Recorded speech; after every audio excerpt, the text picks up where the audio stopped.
this is a conspiracy. That's what this is.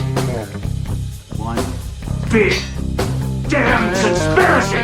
And everyone's in on it! I know what's going on.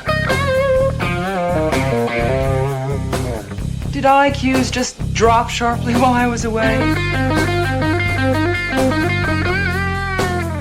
The person is smart. People are dumb, panicky, dangerous animals, and you know it.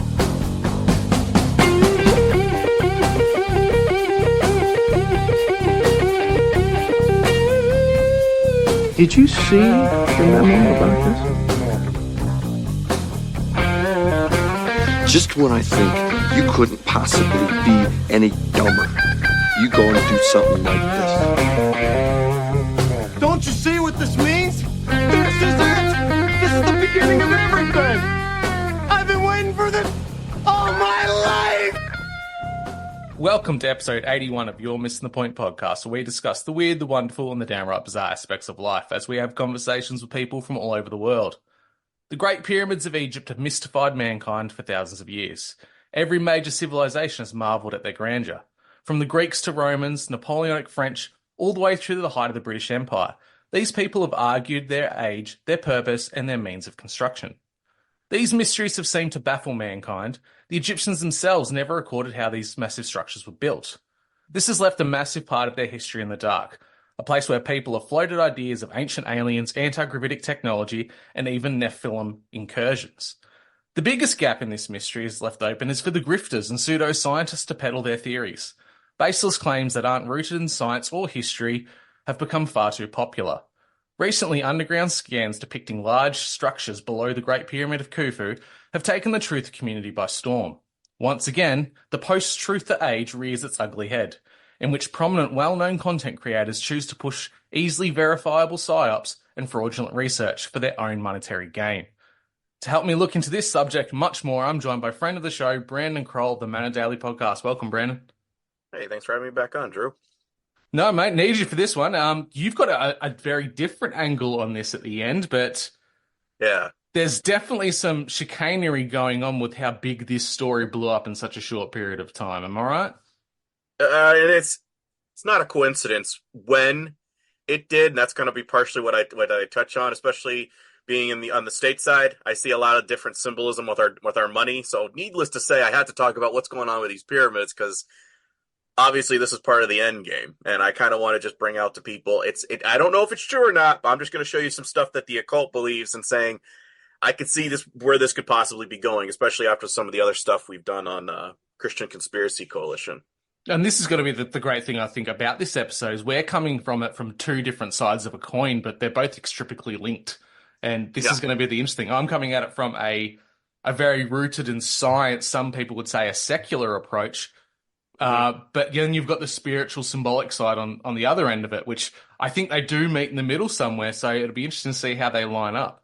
For the most part, though, what I've seen is, like I said, some very prominent, large content creators that people have followed for many years who you would think by now have the due diligence to do their best research to make sure that the truth they're putting out is verifiable and fact-driven.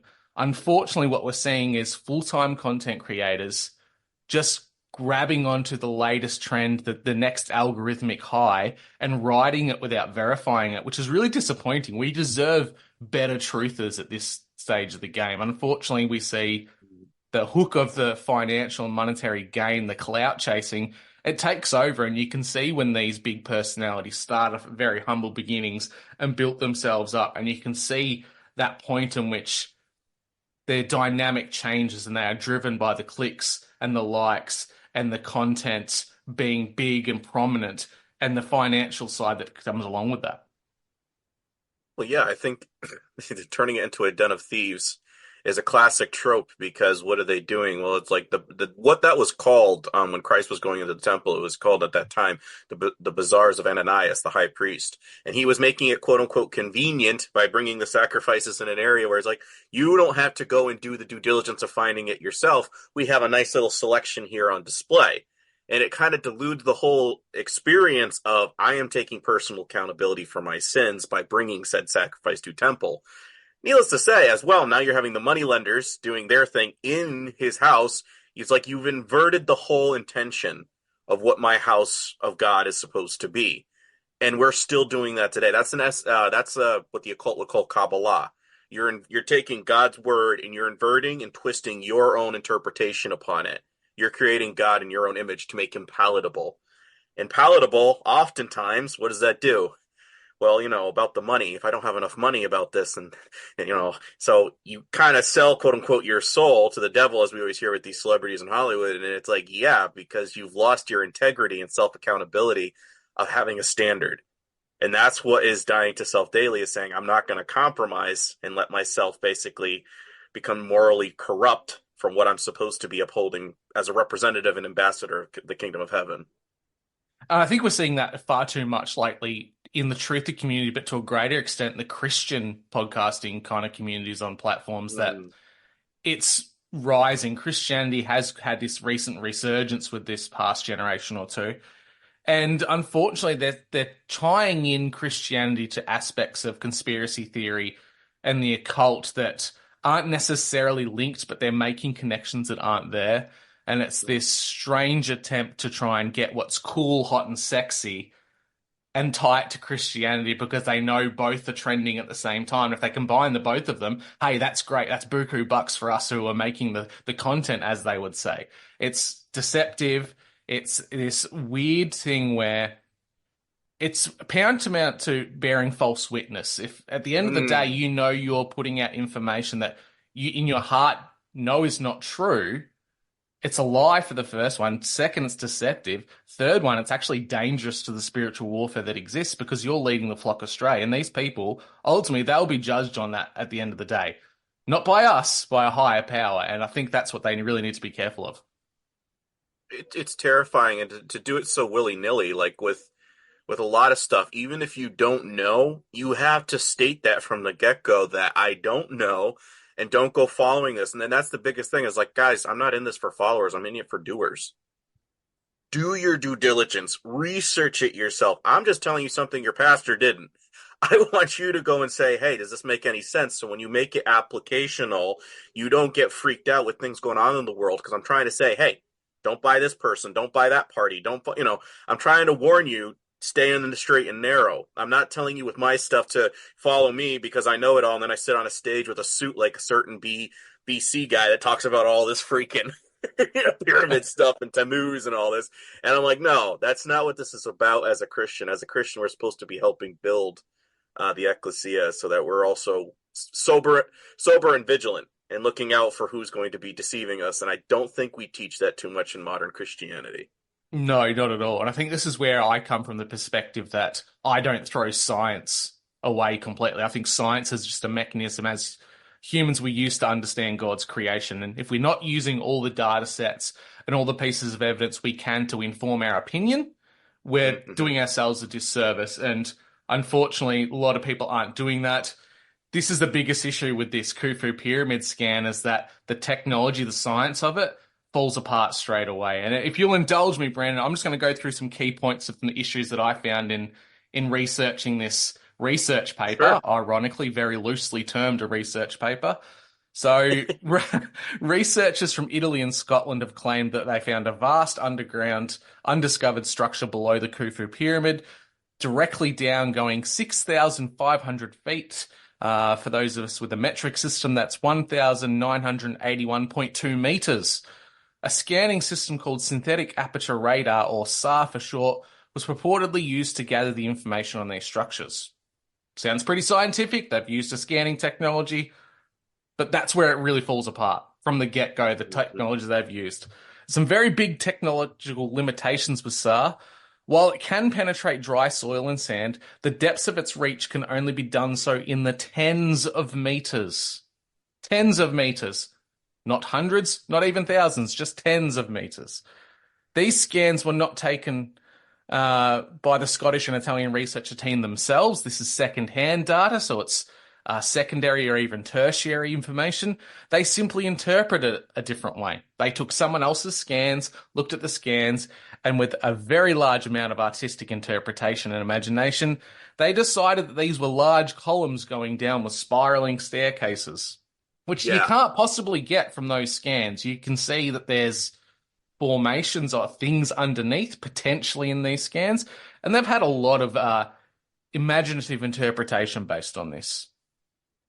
Nicole Sicolo, the research head, has said that these columns going down have a spiral staircase around them, which I've just said you can't tell from such rudimentary scans. All of these scans, I might add, are presented as a side view. So if you're using a scanning system that goes from the top down, how are we getting these side views on that? I'll get to their argument for that a little bit later. It's quite nuanced it's and similar very to the moon imaginative. landing. Oh yeah, Who's filming this thing from the outside? How does we have tech that's just going to spiral out and land perfectly and catch the first astronaut walking out? Sorry, just throwing that out there. That's okay. But I'm thinking this whole scan, this whole pyramid mystery stuff, it plays into a very big economy, and the economy is called "they couldn't have built it" economy. We've got people that have been on Ancient Aliens, that have written books, have done talking circuits, have been to conferences, have been on documentaries. It's a multi-million-dollar industry, that they couldn't have built it philosophy. Some people, such as Christopher Dunn, have been blown out of the water as being frauds. This is a gentleman who people might remember from back in the day being on Ancient Aliens with a square and putting it up to points of the pyramid going, see, that's perfectly square. They couldn't have done this. And then you look through his photo file, he's got a square and there's a drop of like 12 degrees going off and it's not perfectly square. So we have this weird perception that the pyramids are perfect in every way. And don't get me wrong, they are a monumental piece of construction that we truly don't understand. There's a lot of theories, and that's the mystery about it. Unfortunately, that mystery opens up the floodgates for people to take advantage and grift on it. And this is what I'm seeing with this latest research data from the Italian and Scottish researchers. So now we get to the authors. There are two authors on this paper. The first is Filippo Biondi, a PhD, who's a genuine scientist whose work revolves around SAR technology. So this guy lends credence to the technology and the scientific method. Great. So there's one person who's like the linchpin for legitimacy on this topic. Unfortunately, the second person is less than desirable. The second man, Corrado Malanga, an Italian UFOologist, and author of colourful books such as Alien or Demon and UFO of the Mind, is a gentleman that's appeared on multiple podcasts pushing the ancient alien hypothesis for many years before this research paper took place. So my question is, why would a research paper have a verified, scientific-backed personality with a ufologist, something that's considered by mainstream to be pseudoscience? This would tell me that this is a fraudulent paper, a third-rate paper at best, or it's deliberately being done as a psyop to put this conversation into the public discourse and zeitgeist. It merged the two ideas into becoming a singular entity, which is dangerous. Yeah. Absolutely. Yep. There we go. All of this blew up from a single man's Facebook page, a post from there. Trevor Grassi, a man who had attended a UFO conference and shared it on his social media after speaking with the researchers. This gentleman, Trevor, after posting this on his Facebook, went from having 3,000 followers on his YouTube to 10,000 in the space of 2 days. Now, for a lot of content creators, it can take anywhere from 3 to 5 years, even 10 years to get 10,000 followers. And that's if you're not horrifically shadow banned where your follower count doesn't go up. So it's a bit interesting that the one person and personality who put this information out instantly has this huge following, instantly appeared on multiple podcasts as being the person who broke the story to the world about these pyramids, and suddenly he's got this huge following. Doesn't really line up as being organic or genuine. All right. Now I'm going to come back to that argument about how the pyramid could possibly have scanned something down vertically, but we're getting this horizontal view. So the argument given for this SAR side is now being weaseled and manipulated into an unproven and unverified technique. What they're suggesting is that the SAR scan, which is like a radar type of a technology from either a satellite or a land-based scanning device, somehow hits the very tip of the pyramid And that radar resonated through the pyramid, all the way down through the complex below, and echoed through at its resonance frequency. So it mapped it out like what a bat or a dolphin would do with sonar. Yeah. So it reverberated from the tip of the pyramid, went through the base, and into these undiscovered complexes below. It did it that way. Rung it like a bell, the gentleman says. We rung the pyramid like a bell using its resonance frequency. Very new agey, if you ask me. And that's how they got to it. On its face, pseudoscientifically or truther-based, people would say, yeah, that makes sense. That's resonant frequencies, and they're just mapping it out. But let me put it into context for you. Let's pretend, Brandon, I've never been inside your house. I don't know the layout. I don't know where your lounge room is, your kitchen, anything. But there's a loose nail on your door, a loose nail hanging out. I could use this technology, pinpoint that nail, hit the nail on the tip, use that as its resonance frequency, and map the entirety of your house out. Does that at all sound plausible to you? No, but it's funny that you use that analogy, because when they were selling this house with the new landlord, I said, you guys can go in and take photos. And I sent them photos when I first moved in, because I want to make sure everything's good so they can compare and contrast when they're selling the house. And he said, no, we didn't have to take any photos. I said, well, why? He says, because we have this new technology where you can bounce it off the beams in the house and they can get the dimensions and all that. I was like, what? This is a thing? Like beams? You're able to bounce things off of beams to get dimension measurements? He says, yeah. And I was immediately thinking to myself, am I old? He's the 50, 60 something year old gentleman telling me about this. And I'm like, this is a thing? So the fact that you're using an analogy, I'm like, no, yeah. I'm like, I want visuals. I want to see what the rooms look like. I don't want to go off of beams and bouncing off all this stuff. I'm like, it's not worth it. Especially with ancient stuff, I want to know what specifically am I going to be seeing. I don't want to just go off of a nail at the tip of the iceberg and say, yeah, that's definite science, and say that's true. I want to see it with my own eyes. And this is the thing I'm finding with it. It's the definition of pseudoscience. They're using application of proven science and thrusting it into a field that they're trying to prove an outcome without actually testing the hypothesis first. So they're using SAR, this aperture sonar detection technology.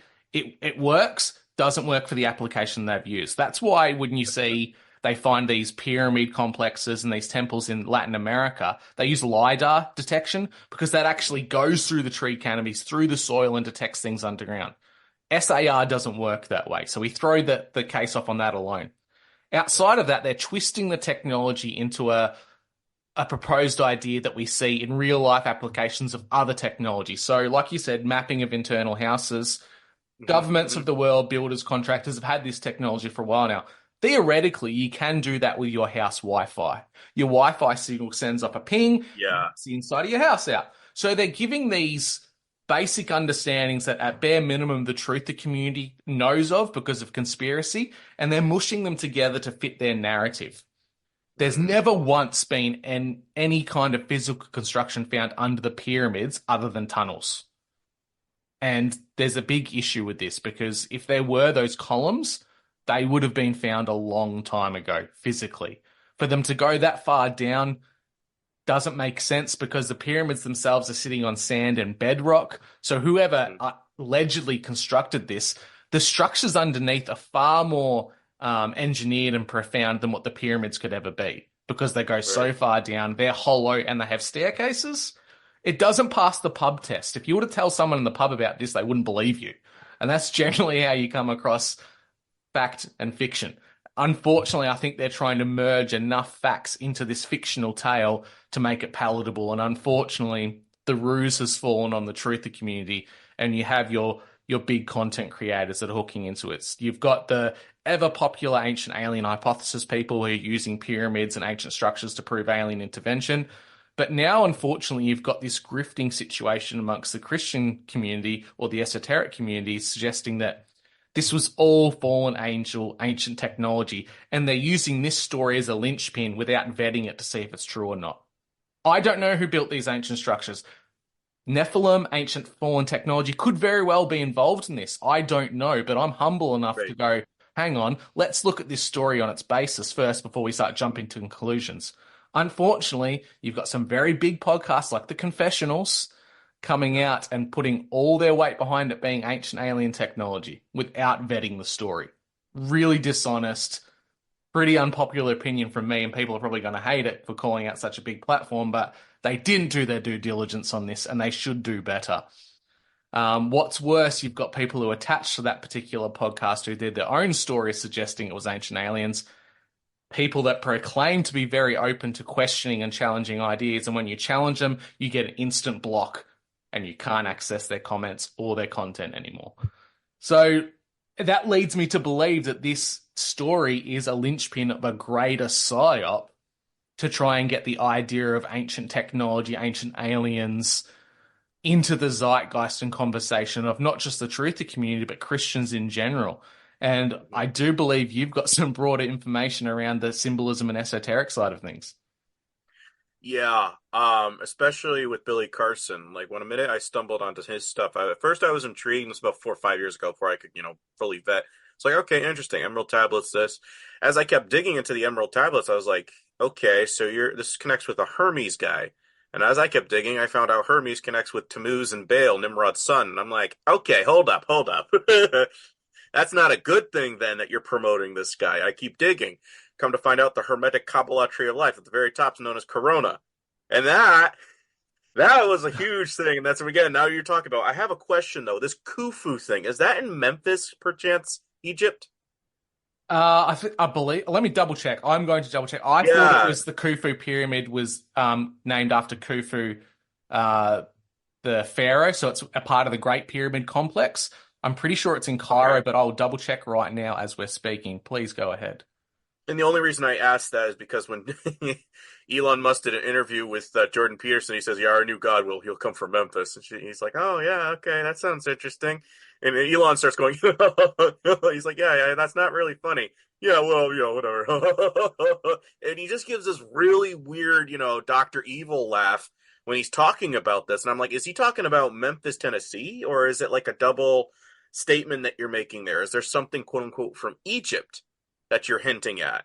And that's part of the reason what some of the stuff I'm going to be showing today. I'm like, I don't know. But the timing of this, the year of the election over here, I think you'll see a lot of when I'm bringing it. It's just like, I don't know, but as you just said, it's circulating into Christian circles, quote unquote, and a lot of New Agers are picking it up, which is making me put up a red flag going, the timing, that doesn't pass the smell test especially. No, it's in the Giza complex, so it's the Pyramid of Cheops, it's also known as. But then again, we know that symbolism in general is used, like how many parts of the United States are named after parts of Egypt. Right. That's the New World and Old World paradigm. So that's the other one, dude, was everybody keeps saying, oh, yeah, America was ancient Egypt. I was like, no. The whole premise of Helios means east to west. It's mirror. That's the whole thing in the occult. They like their mirroring. And I'll show that with the 33 and the Ouroboros towards the end of this thing. And I'm like, that's what you guys need to understand, because when you're looking at biblical prophecy, and I'm reading about Mystery Babylon the Great, is a lot of the elements with the Catholic Church, 100%. But when I found out America's founded as a Catholic nation, and you're reading Revelation 18, everybody's mourning because they're not making their money off of old Mystery Babylon the Great. Now, does Catholicism make a lot of money through tourism? Yes, but is it enough for people to be weeping that they're losing money from a great nation? Like, I'm like, who is known as the great moneymaker in the world? Who has the all-seeing eye atop of a pyramid in all the world? And this is where I'm going, Helios. Because you're leaving the nuke that we left to start our own thing with Protestantism, and now we're coming back to the great church because we just lost what we had. So, anyways, I could bring up the presentation. Yeah, please do. I've always found, on the topic of America, I've always found it fascinating that it was the Puritans and the Reformationists who left the pushback of the Anglican Church and Catholicism and went to the New World to start a new life. But ultimately, the first thing they did when they got here was start to make a pseudo-Greco-Roman culture based on paganistic and very Roman Catholic belief systems. Yeah, and that is not by mistake. A great book, if you could print it off from online, Rulers of Evil by Tupper Saucy. Dude, it's such a game changer of a read. It's like you hear about, oh yeah, Jesuits, Masons, whatever. But when you read that, you're just like, oh, it's so simple. It's like a child could understand this, and we should be teaching this in grade school. But we don't. We don't. So I called this the Temple of God. Two pillars for Freemasonry, twin towers, because you can't put in twin towers because that's going to cancel the prompt. Of course, I have the three pillars there, and of course the devil doing a Kundalini 666 hands. So just throwing that out there. So part and reason, I'm going to be Why is my mouse not working? Give me a second. Technical difficulties. Why is it not moving? It's not wanting to go to the next slide. That is probably by design. There we go. So when we were talking about my pet goat, and you're immediately talking about the pyramids, it's making me go, why is this now a thing when we just had the year of the snake? We just had the inauguration in January. Why are they now showing us this thing over here with the pyramids? And I'm watching this my pet goat video. And of course, they're showing an alien spaceship coming on top of the pyramid when you first come in, right? They're circling the pyramid. They're showing the all-seeing eyes spinning above it. And I'm like, okay, it's whatever. Weird AI thing. Then it's showing the alien ship lands behind. And then it goes somehow inside. So was there an entryway originally? I don't know. But it's like it went through the back door, comes through the middle. I don't know. But then it goes inside. And I see immediately black and white checkerboard. We already know what that means with masonry, Nimrod. We have all these people in their nice little military outfit caps, and they're standing in the midst of this giant figure sitting on a throne. Now, the imagery that I'm seeing when you first come in, make note of that. In the back, what's behind him, the all-seeing eye in the streaks. It's like, okay, that's interesting. This figure then gets up, proceeds to float on like this device, like a hoverboard, like we get from Back to the Future. And he just glides between all these guys. Like, okay, this looks very eerily similar. Have you seen those images of allegedly Gilgamesh's tomb that they found and what other figure? Those mummy-like Mm-hmm. I was like, kind of looks vaguely similar, but you notice how he's like 2 feet above everybody almost? There's also some astral projectors and people that can remote view, supposedly, who have seen where the true Ark of the Covenant is, and it's being protected by rows of mummies. We're talking about that today. Yes, sir. And I think you were the one that was pitching. Again, I know he's floating, but that's only like 6 inches. He still would be at about 1.5 feet above everybody. Which, you've already shown those images before, and I did in the Are You Ready to Remfan episode, talking about Baron. Who is Baron? And the whole aspect of the fiefdom of Europe, lords, and serfs. It's a Babel construct, right? And everybody goes back to the Mother Church for favor. Maybe it is supposed to be hinting at Baron. I don't know. But then they spin around, and what are we doing? We start having these drones lifting up a block, and these little drones... Oh, not at all related to the drone scare of New Jersey. Uh-huh. Or even the technology itself. They're showing us with Spider-Man. Mm-hmm. Getting us all into this, oh yeah, drones could totally lift up an Ark of the Covenant, because we probably couldn't get down there and touch it ourselves, right? That Ark of the Covenant's in there, and we just want to be cautious, right? Because if this is of God, we have to be careful. We can't touch that, because we heard what the Bible said, and we've seen Indiana Jones, right? Yeah, we know what happened to the Nazis. Their faces melted off. We can't have that happen now. Exactly.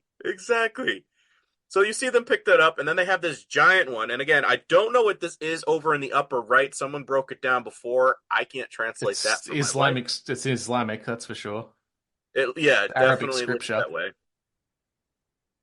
So maybe it's talking about their Messiah figure or wherever in their text. I don't know. But they have this other drone that comes down, and he does the deed of unlifting the top off the Ark of the Covenant, which, if you're not a Christian and you're listening to this, you're not supposed to touch it. If you watch Indiana Jones, you probably have a little rough idea what we're talking about. But yeah, you're not supposed to touch that. That's supposed to be only lifted by God. If man touches the center outside of the poles, instant death. Oh, that's why they're using a drone, Brandon. It's fine. They just circumvented that little issue. No hands touching. It's a drone. Around that. Yeah, we can. There's a loophole. It's a drone. It's not us. And what do they show inside? They show Aaron's rod, which was budding in the wilderness. and the 2 Ten Commandments. Now, I think there's supposed to be manna as well in there, but they tend to overlook that. They zoom in on the 10 Commandments, and the next thing we see is everybody sitting in this conference room. World Economic Forum, maybe it's the United Nations, maybe it's somewhere over in the EU. Maybe it's a little season conference. Huh? Maybe it's a little season conference or other conferences that are doing very big amongst the grifting community, but please do go on. I was like, why is there so many empty seats? You'd think this one would be pretty big with evangelicals and all this stuff, right? You would assume so. They're wearing masks. Yeah, no. Look, he's got a mask on his chin. The guy that's standing up. You know how people used to chin their masks when they weren't really wearing that a beard? Oh, I don't know. I can't tell if it's the blurriness. Could be a beard. Looks no, like a it mask. does kind of look like a mask. Like it extends out this way. Mm. But a jogger's outfit. Mm-hmm. So he's not dressing up for a fancy event. Apparently they're going to let some, random peeps in here. And then we turn around, and we have the Ark of the Covenant on display next to this guy with the podium. And this is original Torah. Oh, here we go. So, here's the original Torah. We do have to live under Noahide laws because this is the original document. There we go. Catholics, we help solve all the problems. Exactly. And as they kept going, they says world news at the podium. They don't show it until you get closer to it. See? All of a sudden, now you see it. And I was going, all right, it was written here, Muhammad is the messenger of God. Here we go. Here's the Chrislam push. / Hermes was nicknamed messenger between the gods, which Trump has name etymology to. Oddly enough. And then, I think it says something about, hold on. Okay, so then it zooms in again. It says the Gospel of Barnabas. Oh, there we go. Here's our little friend that's been debunked multiple times now. Uh-huh. And then he's holding it up. And I was thinking, is that supposed to be Elon? I don't know. Kushner, maybe? Jared Kushner? Could be a Kushner. I could see it. But he's holding gloves while he's doing this, which I'm laughing because if you watch Babylon 5 or something like that, the Psychor, they always wear the gloves. And he's like, that's just classic villainy right there. That should be a huge red flag. I don't trust people who wear gloves and tell me my news. Yeah, people who wear leather gloves tend to be bad guys. Yeah, right? And then he goes, it contains the same verse as the Quran. Gospel Barnabas connects with that. So you're telling me world news, we found the Ark of the Covenant, and now is this how the religions, all the world religions come together? And everybody's clapping, filming, and we're panning out. It was written here, Muhammad is the messenger of God. Oh, sorry. And yeah, that's the end of the video. It just zooms in and closes in on this guy's face. All stuff I just was like, okay. I had somebody message me, have you seen the My Pet Goat thing? And this was like, I don't know, 6, 7, 8 years ago. When it first came out, and somebody messaged me like 2 or 3 years ago if I could break it down. Obviously, I never found the video. But once you started talking about the pyramid thing, and this thing popped up on Facebook, this is how I know God is speaking, because he's saying there's a psyop going on, and I need somebody to go counter the false prophets, right? I need you to give some clarity because my sheep are about to be led astray with some of this stupid stuff that they're about to talk about. I've seen other people, they're talking about the Gospel of Thomas. And I'm like, why are we all of a sudden trying to throw in extra books? Because they tainted the original. But we're going to trust original Torah stuff they're adding now. We're going to trust Muhammad's book to be added in, which is saying, I think Muhammad literally said in Surah 48, 1 through 2, that he had to ask God for forgiveness, which we have Christ. He was the perfect sacrifice. Him who knew no sin. So now you're telling me all of a sudden, oh yeah, we just merge all these things together.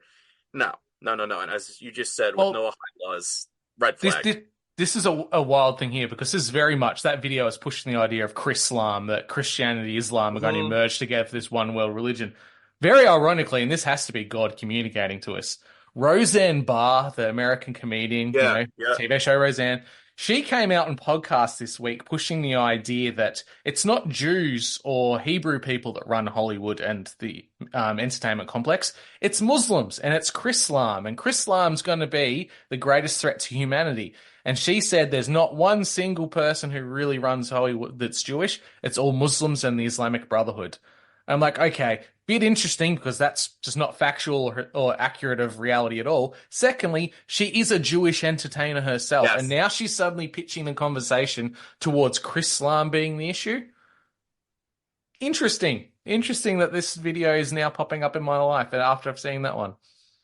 Well, especially with, what was it? Albert Pike said there's 3 world wars, Mm-hmm. and the third one was supposed to be against, what was it? The Islamic states and the Christianity, with Christianity being the chief target. So what are we replacing that with? Like, everybody's over saying, okay, so why would Candace, right? Why would she leave Ben Shapiro? Why would she worked for 2 of those Jewish individuals, and why all of a sudden would she just pop, right? Why would she turn on them all of a sudden? And I remember I saw a clip, Shapiro was being asked, did you make her sign an NDA? And he turns around and he goes, it was like, that's a sheepish smile. You don't do that. And then she takes a pose with a black and white checkerboards while walking between 2 pillars. I said, oh boy, is she giving us truth? Yes, but what we heard from Q? Save Israel for last. And I'm going to be explaining why I think that's something they're pitching, because if you go with New Ageism, this thing, I see why that would be a thing, because if you get rid of the Holy Land, then you can replace it with this theology. Well, this is the scary thing when it comes to Albert Pike's idea of a third world war, because when you look at what's currently happening within, say, the socioeconomic and military spheres of the world, we are ramping up to something very realistic of a hot war between nation states. And when you look at experts out of the United Kingdom that have an entire PhD in history around academia and civil war, and they're predicting a civil war within the United Kingdom in the next 5 years, very scary. You combine that with the leader of MI6, this is the British equivalent of the CIA. Yeah. They are saying that Britain has to get ready for conscription of its young men, but to leave Islamic migrants out of conscription, they're going to be exempt. So what does that do? That sends off the native-born people of your country to go fight in a foreign war while leaving Islamic immigrants in the country to potentially take over after the fact, which would lead to a civil war. So they're subtly planting all these ideas and mechanisms for these things to eventuate, because they have their own playbook. They are trying to meet end times prophecy, but they're trying to make it happen. And if you're trying to make it happen through the attempts of migrants into Western countries that naturally shouldn't be there, and they're only there because their countries have been bombed into oblivion, they have to go somewhere.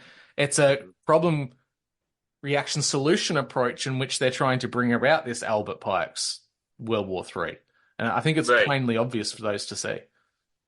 Well, that's why they're funneling them into all these European countries, because they're intentionally trying to put, what do you call it, militants behind enemy lines, so that when it does happen, as you said, it's like, well, we left home and look what you happened, blah, blah, blah, and you go against, quote unquote, the government, and what do you want?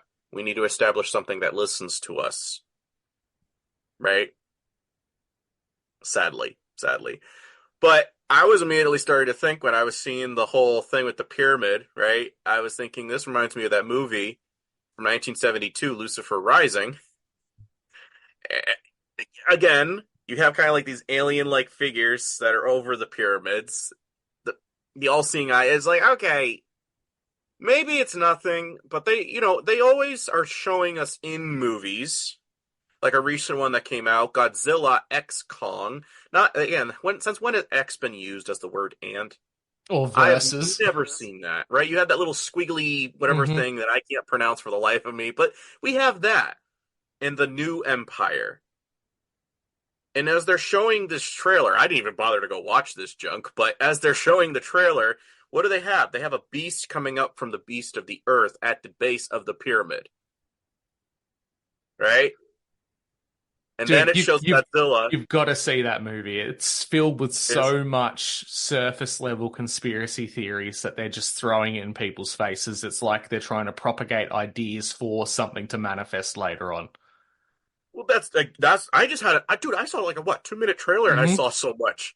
Because then I was going, why do we film this in Brazil with the statue of God with its arms outstretched? It's a hermetic messiah figure, a messenger between these gods, these titans, these Nephilim, like we're just seeing right now, they want to resurrect the dire wolf. Okay. And the guy, well, actually, somebody sent me a clip or a little article. One of the guys from Game of Thrones is actually helping endorse this by sponsoring it with some money. I was like, well, okay, pop culture first with dragons. Now you're doing dire wolves. And now I just saw something before I came on. Trump's getting rid of a whole bunch of logging areas in the United States. And you just fired a whole bunch of park rangers. Why? Why now? Why are you getting rid of all these things? And I listen to it, I listen to a lot of cryptid stories. Is this Crypt Osiris? That's why it's an O? Cryptids? Why? Because if these guys are about to come back out and they're the kids of Nephilim or angels, I don't know, just speculating, and you're about to have the end times go on, you don't need forests anymore. The reservation set aside for them. Because you now can come out and stroll around with the regular populace, especially after the Christians are gone. I don't think we'll be around for that part, but it's like, okay, kids, meat's back on the menu.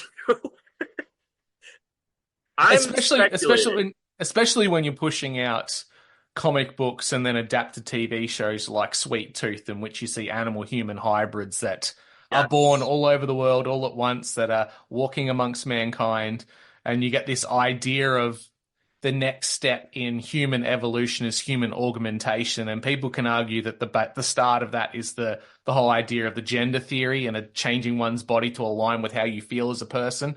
Well, it's a hop, skip, and a jump away from, I'd really love to have cat's eyes. Cat's eyes look cool, and I don't want to have contacts all the time. I just want physically, genetically engineered cat's eyes. You know, I'd really love to have like a cat's nose and some pointy ears. Well, we're kind of seeing the outside version of that with the furry culture. And if we're having all these little incremental steps, the logical outcome is it's unveiling of, oh, look, aliens are real. But, you know, they're probably not really aliens. They're something else completely different. Thank you. It's micro propaganda to get you to the extreme point. Like, what's the spinoff of The Boys with the college? Gen V.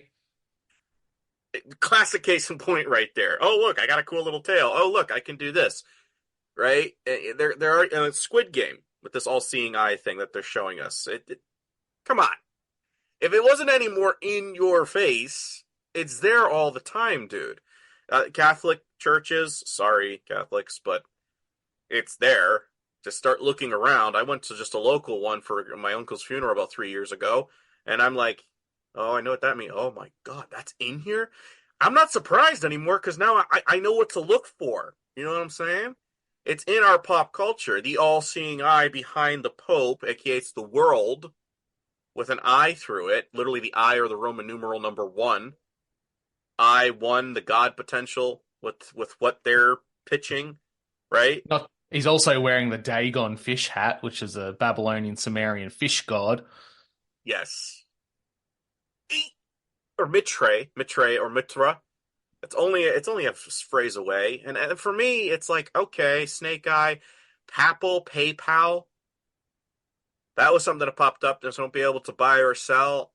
Somebody has an online creator. I get a lot of donations. It all has to go through PayPal. Won't be able to buy or sell. Right? And this was something I was thinking. When we're hearing about the prophet, the false prophet in Revelation, he makes signs and wonders from the clouds. Well, first and foremost, I was immediately thinking SpaceX with, Mr. Elon. But clouds. Your digital stuff on the cloud. Right? It's like, is there like a double meaning there? I'm not saying we should presuppose something. I'm just saying we know how the devil likes to mimic, right? And create parodies. I'm just saying it's something to be wary of because maybe that is something that's there and we should be a little scrutinizing, right? On the topic of clouds, Brandon, this is where you can start to hypothesize and think of potential realities that could occur. Wonders in the sky, these images that are being proposed to us are going to occur. Yeah. A lot of the things that are being sprayed into the skies arguably are heavy metals that are used for projection in 3D televisions. So some of those precious heavy metals inside, if they're in the clouds, and we've already seen technology of holograms using water vapor, what's to say that the stuff pumped into a high cloud front with some projecting little drones all around it literally isn't the setup for the Spider-Man movie, you know, how we saw all those drones used by Mysterio. We've constantly heard this idea and this conspiracy theory of a Project Bluebeam with a fake alien invasion. And then some people go to the extent of it's God that intervenes and stops the aliens. But you can see those incremental steps at bare minimum being drip fed to us within our psyche. So we think about it. Revelation, the method, who knows? These are just all things that we can see subtly occurring over time. Right, and then that's why they put it immediately from childhood with, like, you know, video games and or entertainment. This is with the Simone Biles girl. Why do people post these photos? I saw one lady, again, I don't think she was part of the occult because she had way too low of a following, but she had the MAGA cap covering one of her eyes, and I was like, I'm seeing magician spell, and then you're covering your eye. I'm like, dude, it's like it's already subtly happening, and people don't even realize it because you're being programmed like, oh, this looks normal, this looks hip, this looks cool, and now you start doing what monkey see, monkey do. It becomes pop culture, you know. But again, the Saturn ring and or all-seeing eye, it's the same thing. It represents Saturn equals time. What time? Right? Golden Age, pentagram. Or 5G, Penta, 5, Ram, God Ram, Goat Ram, Gadriel from the Masonic Apron. I'm seeing this stuff go down. And the MAGA hat is just the reincarnation in the 21st century vision of the Frisian cap. And the Frisian cap was just the French Revolution version of what the Phoenicians had and what they wore when they got off boats and raped and pillaged the entire Mediterranean peninsula. Like this... This is history repeating, and it's not exactly the same, but it rhymes over time, and you can see those connections for sure. And is there a reason why they're telling us conspiracy or prophecy is not true history? It's not real. That's why they don't want people to do shows. I just did a show on that Doge, and I said, you guys are going to learn a lot about hats today. And I was covering that one. I was covering where the origins of the Ku Klux Klan cap came along. Why? Because when you understand where these things are, and the terms, Doge was a leader in a Phoenician state, you start going, oh, okay, didn't know that, right? But it's words that we don't talk about anymore. This is why the Catholic Church, they spoke in Latin to their congregation, because I have no idea what you're telling me. For all I know, you could be casting a spell upon me, and I have no idea what you're teaching me, right? Well, they're not wrong when it comes to the idea they're saying conspiracy's not real and prophecy's not real in this regard, because if they're making it happen, it's not happening organically, therefore it's not a real occurrence or a true occurrence. It's being manipulated and set up to be that way. So they're subtly telling us the truth, that they're setting up their own end times prophecy, and it's not real because they're the ones orchestrating it. If it was happening on God's timeline, it wouldn't have to be forced. And they're very much forcing things at this point because it's so obvious. It's far more obvious than it was in the 80s and 90s where you had the likes of a Jordan Maxwell and people who sat down and they did the deep dive on the occult, and they suffered a lot for that, both, I think, spiritually and physically. But you don't have to do that anymore. It's so blatantly obvious just in your everyday interactions. You had to be deep diving the internet for months on end to find that information, and now it's just a smorgasbord for whoever wants to find it. And it also could be easily weaponized and reconfigured, right? Like in real time, and change it where that's where you got to be very careful. And again, do your own digging, do your own reading. That's another thing why books are so expensive, because if you do start reading for yourself, or people who've already carried the torch before this with 20, 30-year-old books, Arby's is even hinting at it. The return is near. The return of who? And is that ketchup supposed to be symbolic of bloodbaths? Well, isn't Arby's catchphrase, and forgive me because we don't have them in Australia, isn't Arby's catchphrase, we've got the meat? Yes. What meat are they putting at that pyramid to a sacrifice? Generally, historically, on ziggurats, that was always babies, but anyway. That's exactly what I was thinking. Is this pools of blood supposed to be dripping off from the pyramid? Is that what you're hinting at? And we've got the meat. Luckily, I've only once been to an Arby's, and it was when I was like 9. I wasn't too keen on what we had. My dad picked it up because we were driving back late from shopping, and I was like, okay, this is kind of crap, but whatever. But yeah, what kind of meat are we talking about in there? And again, we said with the world... The other white meat. Yeah. White meat. Yeah. But we were talking, I think you shared this in the DM for Christian Conspiracy, but we saw the all-seeing eye at the very tip. That's the equivalent of Saturn. Tick-tock time, right? So that's all being there. And then Melania was wearing the Saturn hat, the black hat with the white stripe through it. I'm not sure, but given this, is this supposed to be midway of the year? Looks as if it is. Is it possible during his presidential military parade that I just posted on today that maybe there'll be an assassination attempt and something will happen with his eyeball? I don't know. Always speculating, but they're already now showing us right now with China, right? So we're around here right now, right about with China time frame. So maybe this will happen in June, where the timetable will turn. I don't know, because they put the sand all at top, and now there's nothing that much at the bottom. And then they're showing us, and again, I saw this in 2025 in October. They're having a was it bird flu? They're going to be having something. I'm not going to say anything with the V word because I want to share this on YouTube, and I still have to edit the last one we did. But yeah, I'm like, okay, so is that supposed to be? And then we have something with Russia. They're showing us money. Do the stocks go back up? Because they're showing them going up here on The Economist. I don't know. Yeah, I think that would lend probably more to a brand new currency. A new currency would allow things to go up. I think ultimately you'd have to see a crash of some description. Oh, guess what? Yeah, they look like the electric cars. Mm-hmm. Well, who's having problems with electric cars these days? Huh. I don't know, dude. I just laugh. I look at this. I was watching something else, guys, and not a sponsor of the video, but I always refer to the Economist magazine. I was like, really? That's what you're gonna tell me? And he's got millions of followers, and he's an ex-Mormon. I was asking Heidi. I said, "Is there something there?" Can you go back one slide, please? I just want to double check something.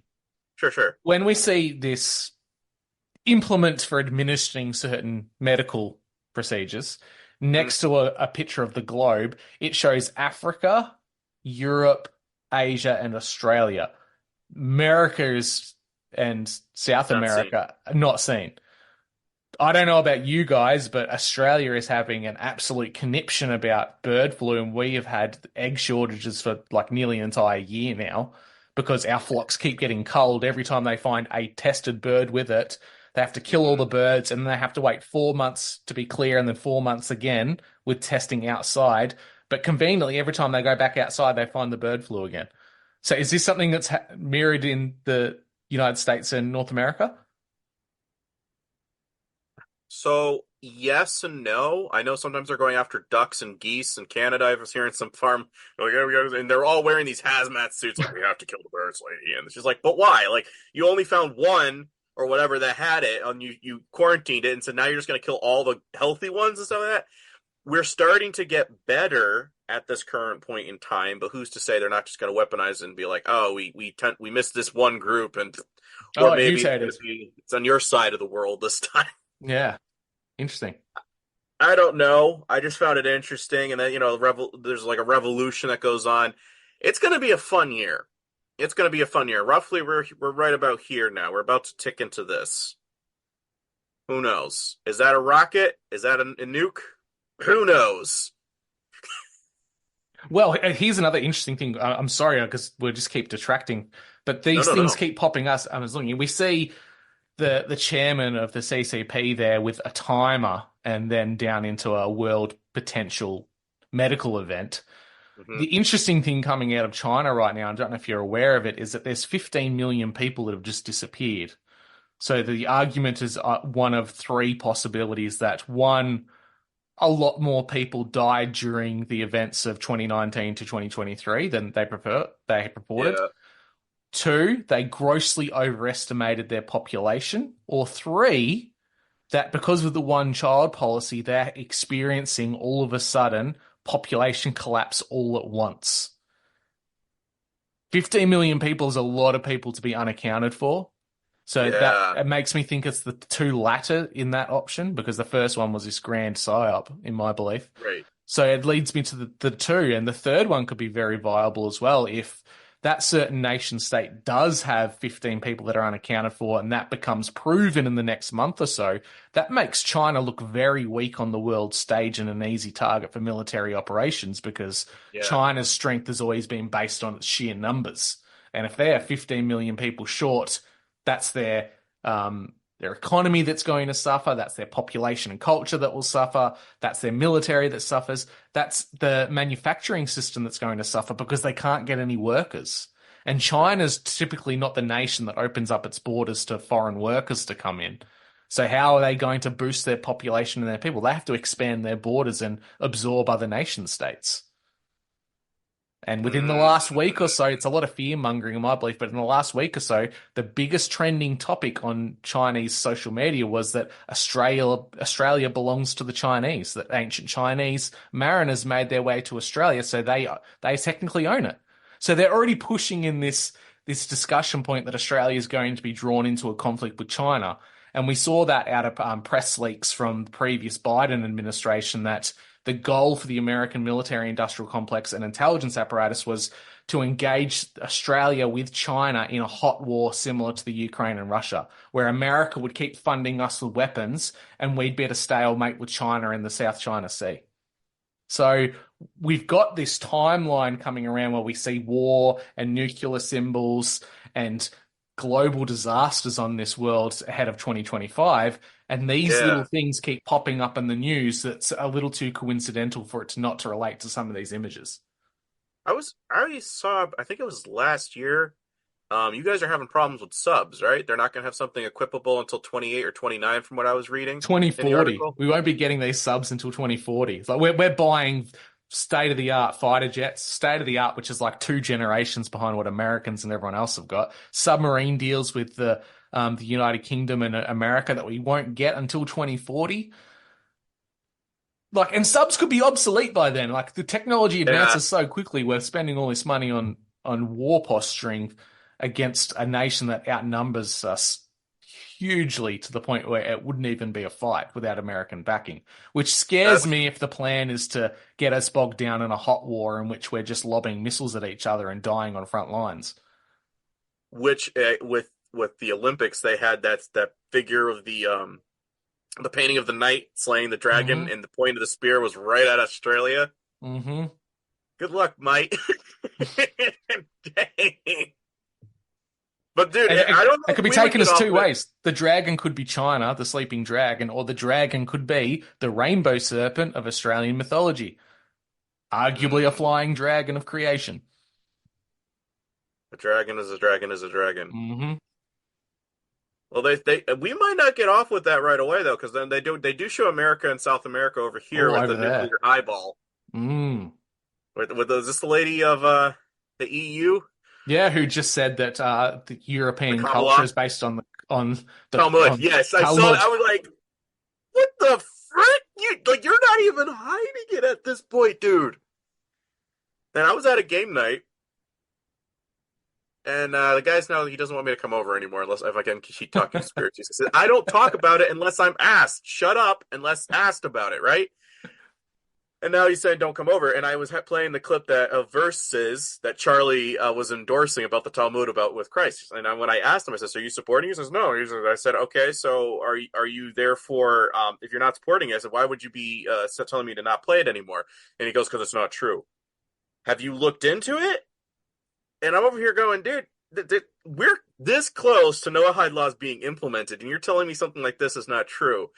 You're a cinch to getting lied to with whatever's coming down the line, because you have no idea about what's brewing.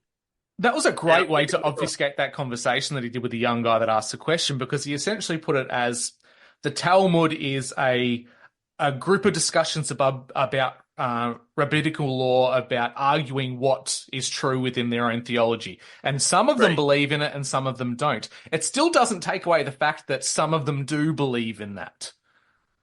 Yeah. So it completely misses that.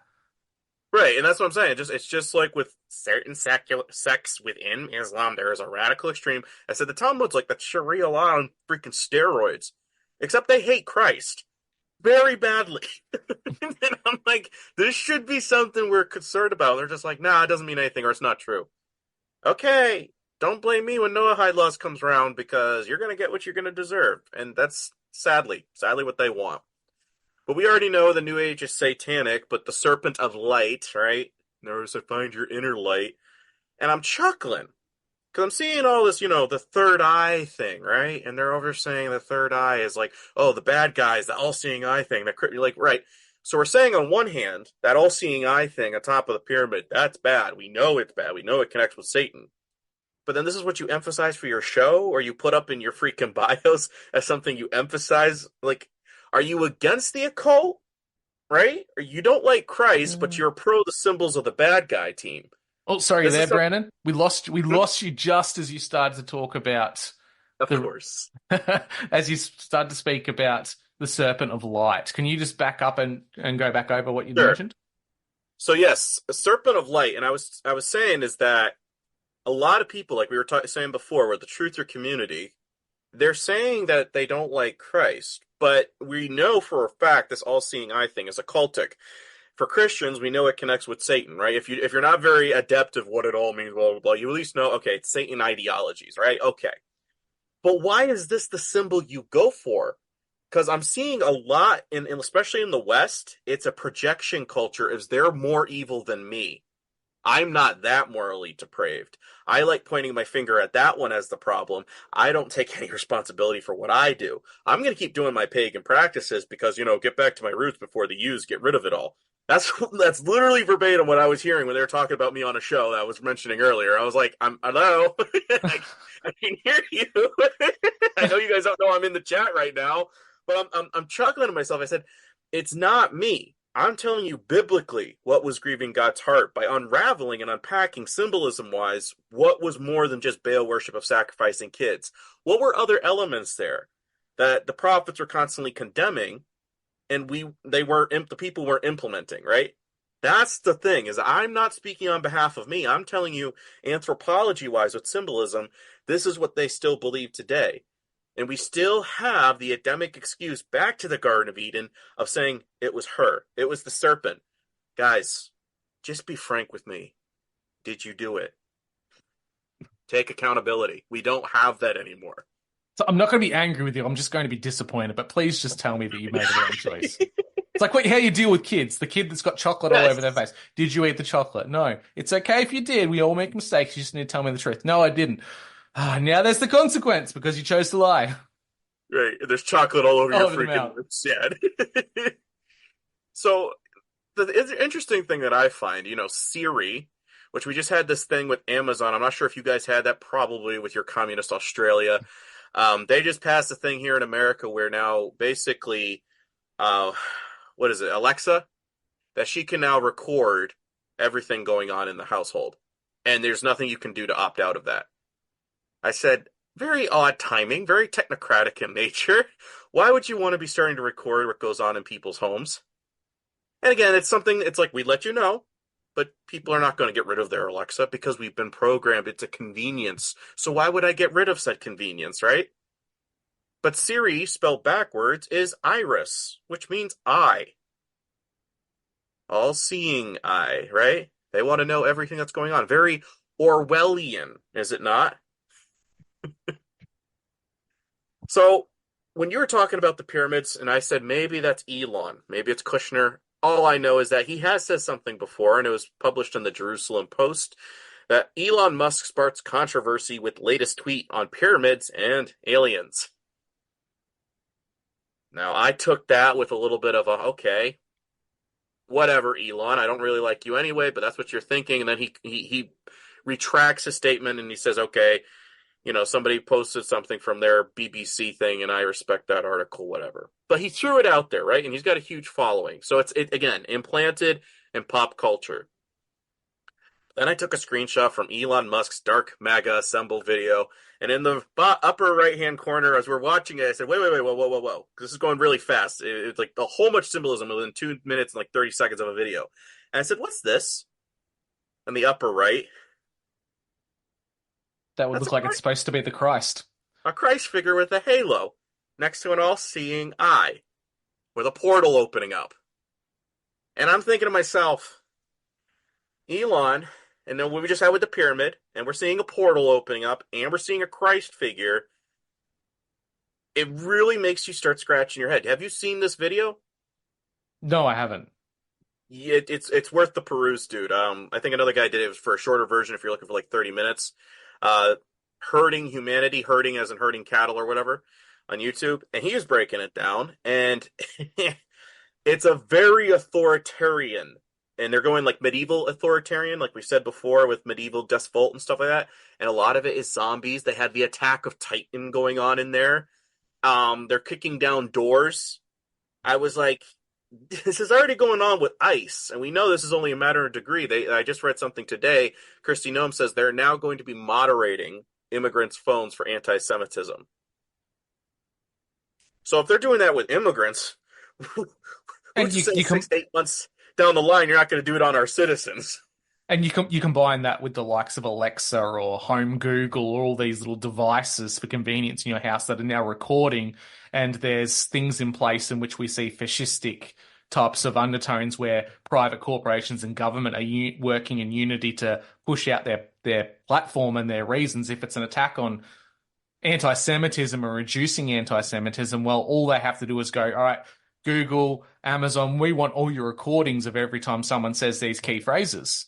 Right, yes. They go through. Then you get a knock on the door. You were talking anti-Semitically, and your Alexa recorded you, and now you're in big trouble. Ironically, this is pretty much the plot to the Tom Hanks film called The Circle, in which he has his circle like device in people's houses, and he records everything they're saying and uses it to get people arrested and goes after them for his own corporation and their needs and wants.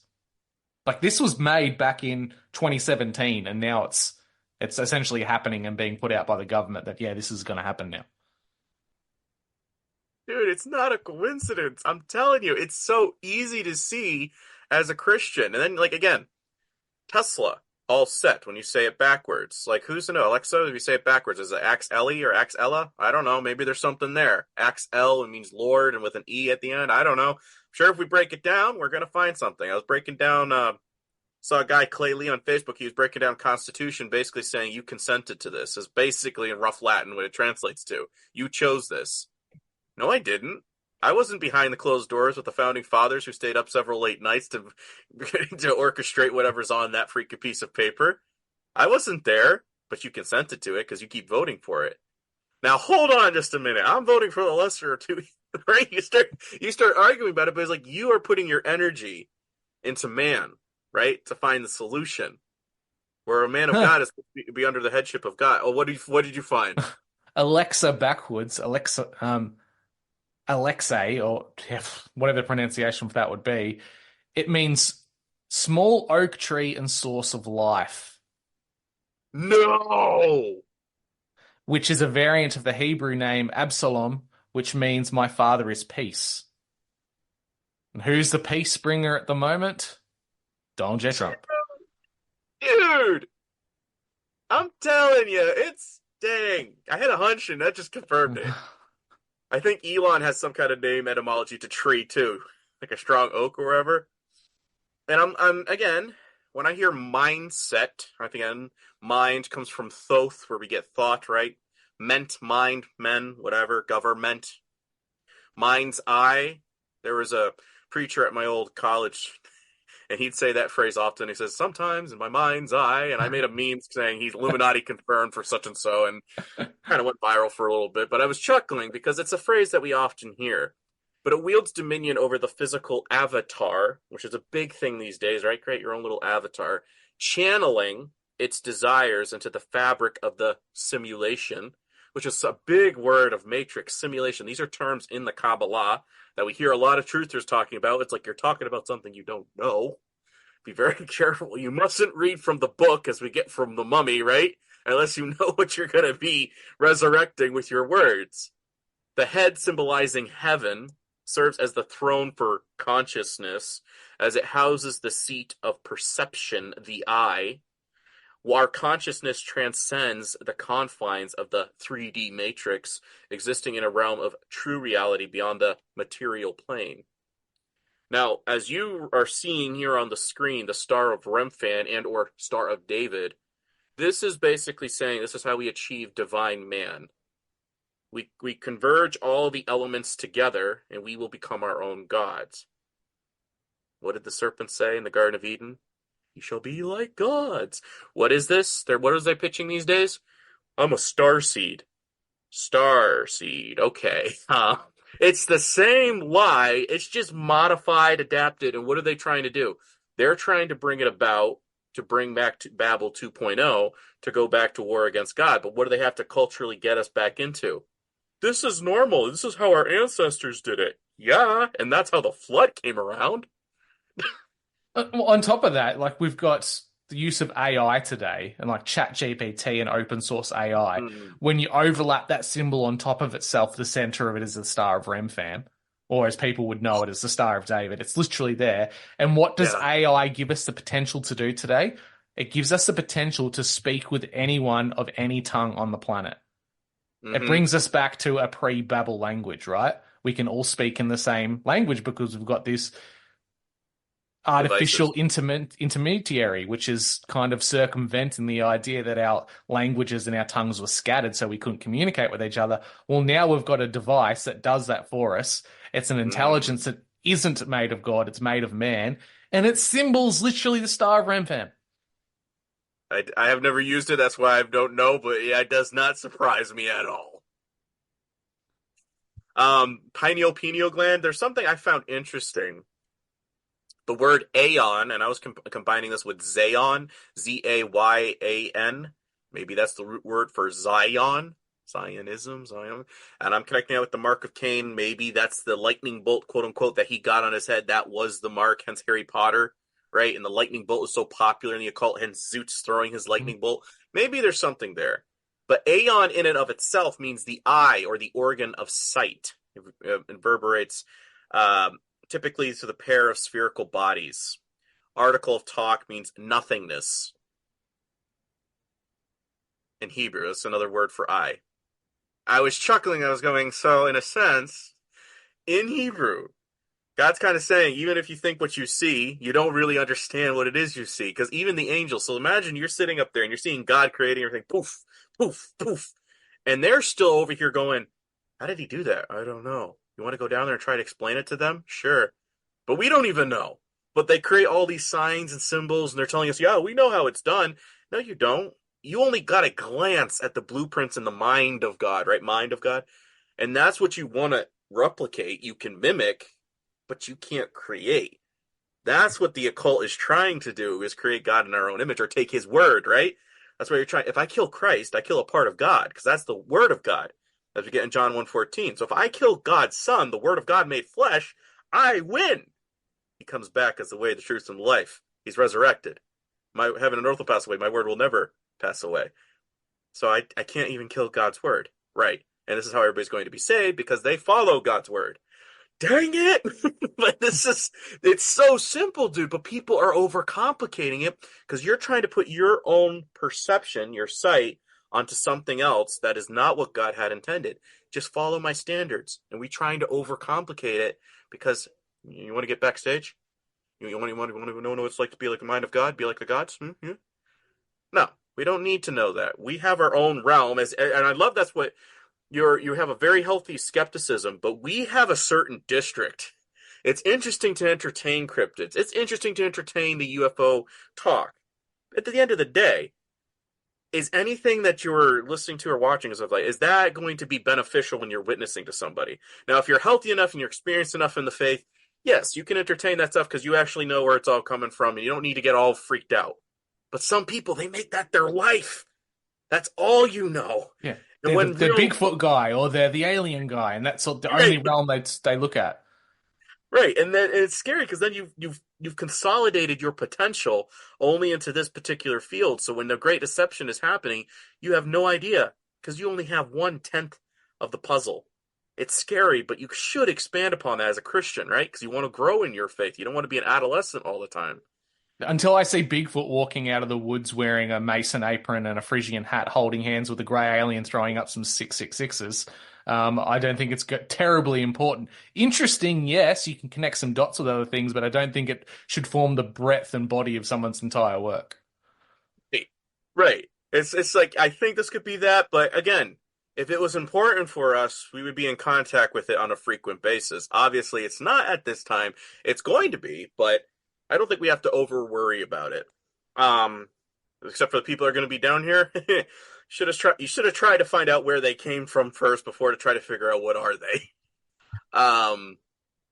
Star of Remphan, we see it in all these cultures across the world. It's not, again, so we're talking about a new world religion. These are elements that have already been implemented into Ethiopia, Armenia, Hindu, Egypt, Church of Satan, Islam. It's all over. And that's just something we have to be wary about. When I mentioned that Hermetic Kabbalah tree of life, fire equals the regular pyramid, right? Mm-hmm. Water going downward with a triangle.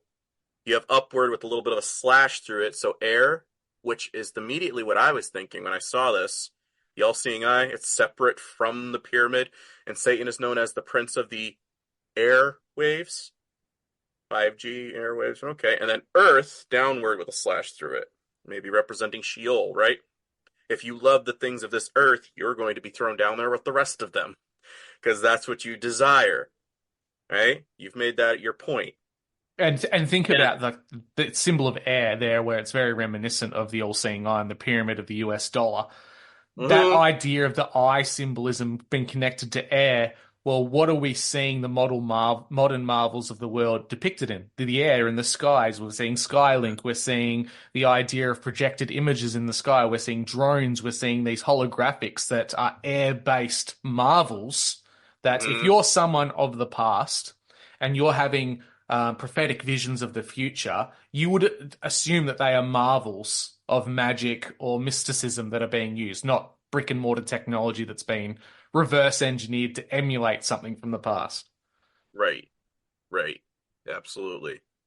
And this is my biggest thing, Drew.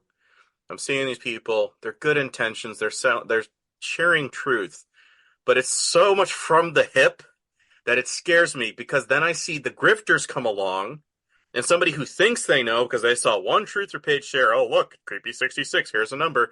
But then I've seen somebody saying, pray for Israel, while they put a Star Arm fan up. And I'm like, so you're condemning this as above, so below thing with the bafflement, right? Because, that's Satan. But you're practicing it. Because what is that doing? God's word, we bring it down to our level and we create it. As within, so without. As the universe, so the soul. Soul Invictus. And this is from Hermes Trismegistus. This is Nimrod's son. Conjoined as above, so below is what all these points of the stars coming together mean. So in one part, you're condemning the occult, right? But then you're doing this with either your Christmas tree, that's what the grows unto Ashtaroth and Baal. This is what it symbolized. You put a star and or an angel at the top. We shall become like gods. Jeremiah 5, 10, 1 through 5, verse 2. Don't be like the pagans who look to the stars and in awe and wonder of them. Well, I don't do it for those reasons. God knows the intentions of my heart. Intentions of your heart. Here we go again. or you get the throwaway argument. Christianity just adopted it and made it their own, so it's no longer pagan. We've made it better than what it was. Well, we Christianized it. It's like, how Catholic of you. Yeah. Dude, it's literally what the Romans used to do. Especially after when they were going against Carthage. They took on the gods of the Carthage culture if they won the war, and that is exactly what they did. This is how Cybele ended up transferring into Rome.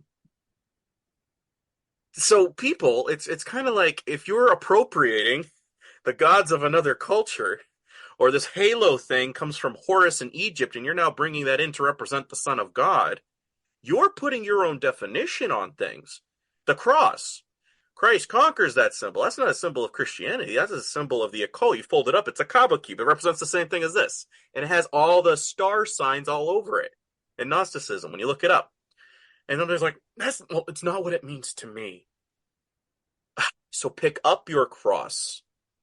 What is that representing? If the cross represents things of this earth, and God's word conquered the things of this world, and we're supposed to be transformed by the renewing of our mind and not conform to things of this world. We have a conformist culture because we're making allowances and exceptions for things of this world by integrating them into our daily life because we Christianized it. No, just because you put Christian in front of something does not make it better. It essentially, like the symbolism that surrounds Christ carrying the cross on his back is almost like a mockery that they were trying to put him in the position that Prometheus was. In Greek mythology, Prometheus, the Titan who gifted mankind with knowledge of fire, was punished with having his liver eaten all the time. But then we see the Titans that were forced to carry the earth on their back. And if the cross is meant to represent the physical body of Christ on earth, he's carrying the earth on his back. It's so symbolic of all the symbols. You see it. It has all these levels. And it's not a coincidence there was a bronze snake put on the staff, because that represents Hermes Caduceus' staff in the wilderness. You want to go back to the snake ideologies of Egypt? Well, then so be it. But you have to look to a man of God's creation of a serpent staff, right? And then what does it get right before John 3:16? I think it's in 3:14. Just as Moses lifted up a snake in the wilderness, so shall the Son of Man be lifted up. You see the symmetry here, folks. He's like, I understand the symbolism, I understand the mockery, but you're going to be looking to me for your real salvation in life and body, right? Because they have a body temple. The occult believes in a body temple. Christ says in 3 days, I will, this temple will be destroyed. He's saying the same thing. But what New Ageism does is saying, oh, no. Forget about your citizenship up there, because you're down here, right? And this is your season. This is where you find God. You have to find him within. And it's all about submitting to him. That's what picking up your cross is all about. That's why symbolism is so important. And this New Age symbolism isn't New Age by any means. Look at the Kundalini colors or the Kabbalah colors that you see in the sequence. Clearly, people associate that with the spinal column, the central nervous system, the root chakra and all that jazz that they talk about. But I'm looking at this now. Arguably, the oldest living culture in the world is Aboriginal Australian culture, and their creator deity for many mobs and different groups is the rainbow serpent. Well, what is the rainbow serpent reminiscent of? The spinal column and the colors that are associated down that line. It's literally color for color what that deity is depicted as. And that was a dragon is a dragon, right? Right. It's the same symbols being retold again and again. Well, again, they allege that around the throne of God, or I'm not sure what we call it, space terms. You might know a little bit more because you were big into the UFO, but the rainbow color in space, they allege that is actually the colors around the throne of God. So as the devil, pride flag, Satan's known as the father of the children of Pride Month, you invert that, right? And you want to sit on the throne of God. What does Baphomet do? He sits on a dome. Whether or not that's true, I'm just saying this is what the occult believes. So maybe there's something there. And you want to take over the throne of God, right? Maybe there's something there. But, and again, Hermetic alchemical traditions, red and black, are often used to represent the principles of soul, right? That's fire, sun, and terra, earth, respectively. Red symbolizes the fiery, solar, and masculine principles, while the black represents the dark, terrestrial, and feminine principles. This is, as above, so below. You just said the Fraserian caps. This is what it's representing. The complexities of the human experience, the balance of opposing forces, quote unquote, and the pursuit of spiritual growth and transcendence. Sounds very New Agey to me, and they're the ones wearing these things, not me. I'm just saying, again, we can wear I'm wearing flannel. It doesn't mean I'm supporting whatever these colors mean, but it's like, you have to understand, for them, when they're putting something on screen, when they're putting something on stage, and you're there taking it all in through your eyes, like somebody got really upset with me when he's like, I was there at the Butler shooting. It was definitely real. Somebody died. I know you don't like Trump, but I'm like, it's symbolism. You keep seeing the world through a secular interpretation. I'm seeing it with a biblical lens of, I think we're really close, because symbolism-wise of the occult, this is what I'm seeing, right? I don't see what you see. Revelation means the lifting of the veil. I see symbols. You see sentiments, right? What I tend to see in the MAGA and dark MAGA hat symbolism myself is that Trump was wearing this red hat the entire time of his campaign, up until he got appointed to president. What do we see in the Catholic Church? Cardinals are adorned in red. Before they're appointed to the role of Pope or role of President, becoming the White Pope, they wear red. Well, he's no longer wearing his red cap anymore because he's president, right? He's at this position where he's essentially the White Pope. But we do see Elon continue to wear the black hat, the Black Pope. And who arguably runs the Catholic Church? The Black Pope. Who is really running America? I can't be certain on this, but Elon certainly has had a lot of sway on American geopolitics.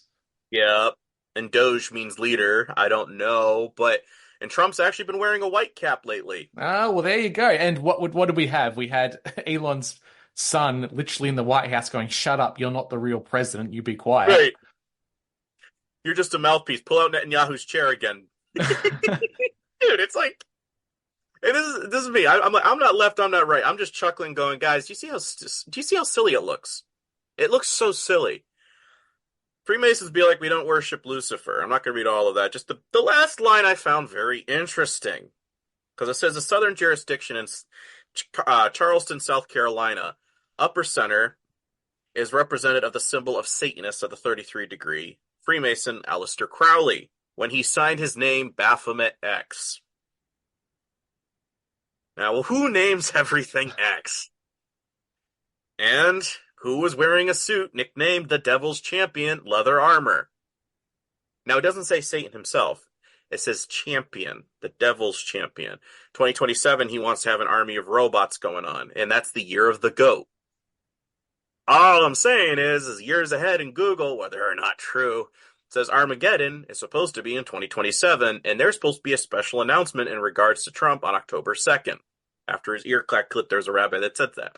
So whether or not that's all true, I was just going, very interesting, because in the year following that, you have the devil and Christ doing an arm wrestling match over the world. Is that supposed to be foreshadowing? I don't know. But what I'm chuckling over here in the States, they're over here saying we don't want commies.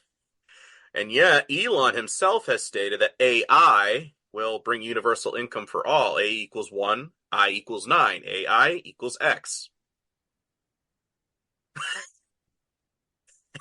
So, and he wears this at the fight. Shortly after the inauguration, they went to a fight, and he was wearing the symbol, the Omega, Alpha and Omega, symbol of the 24th and final letter of the Greek alphabet, and in it was written the upper symbol for the lowercase.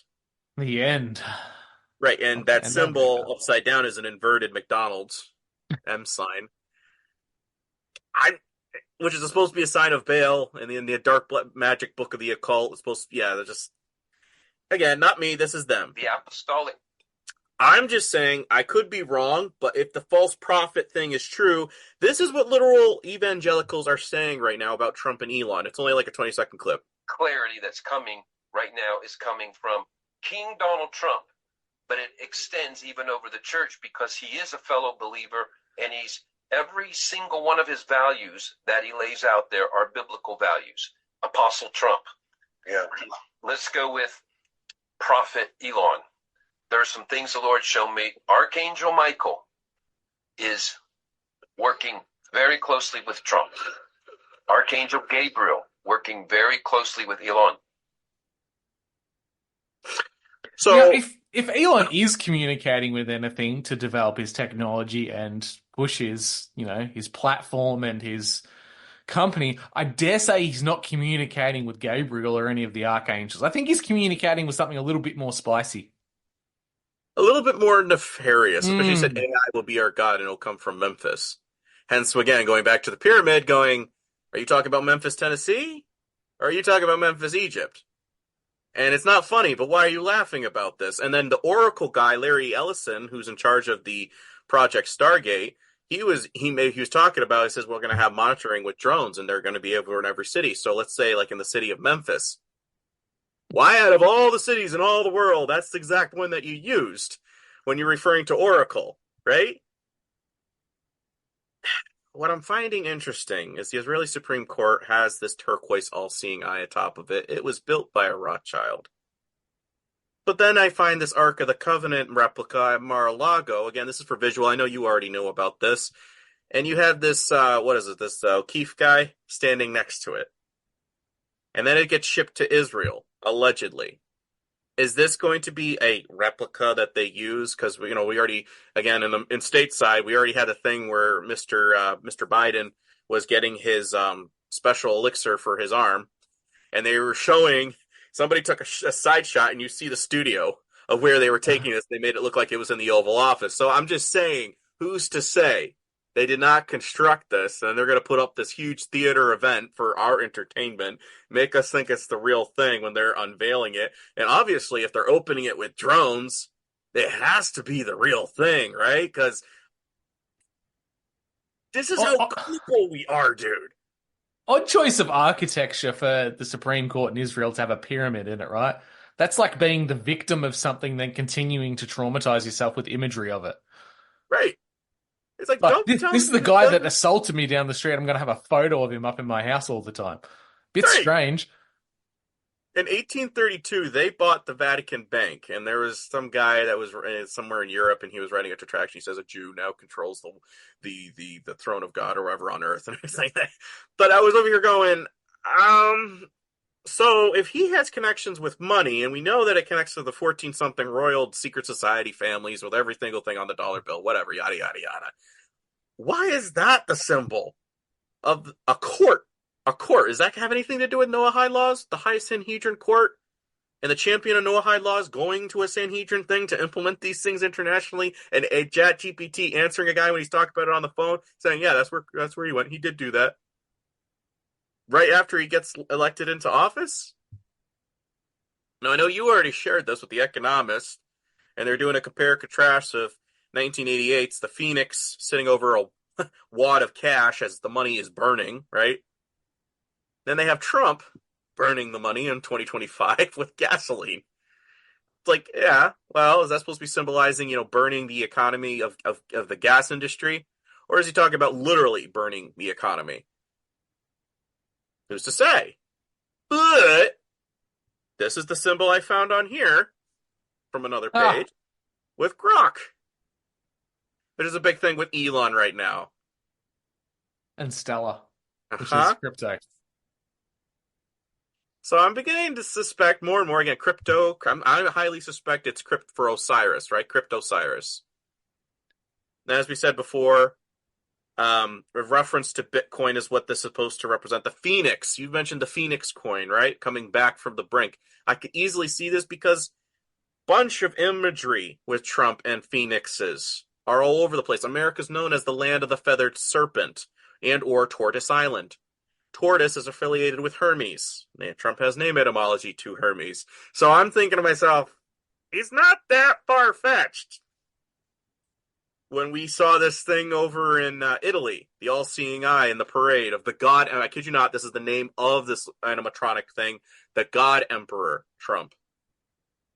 Which, if you're not a big nerd like me, you wouldn't know that this is based off the Emperor of Mankind from Warhammer 40,000, in which a super-powered being conquered Earth, conquered humanity, went out into the stars to subjugate and wipe out all alien races, very Catholic kind of approach to things.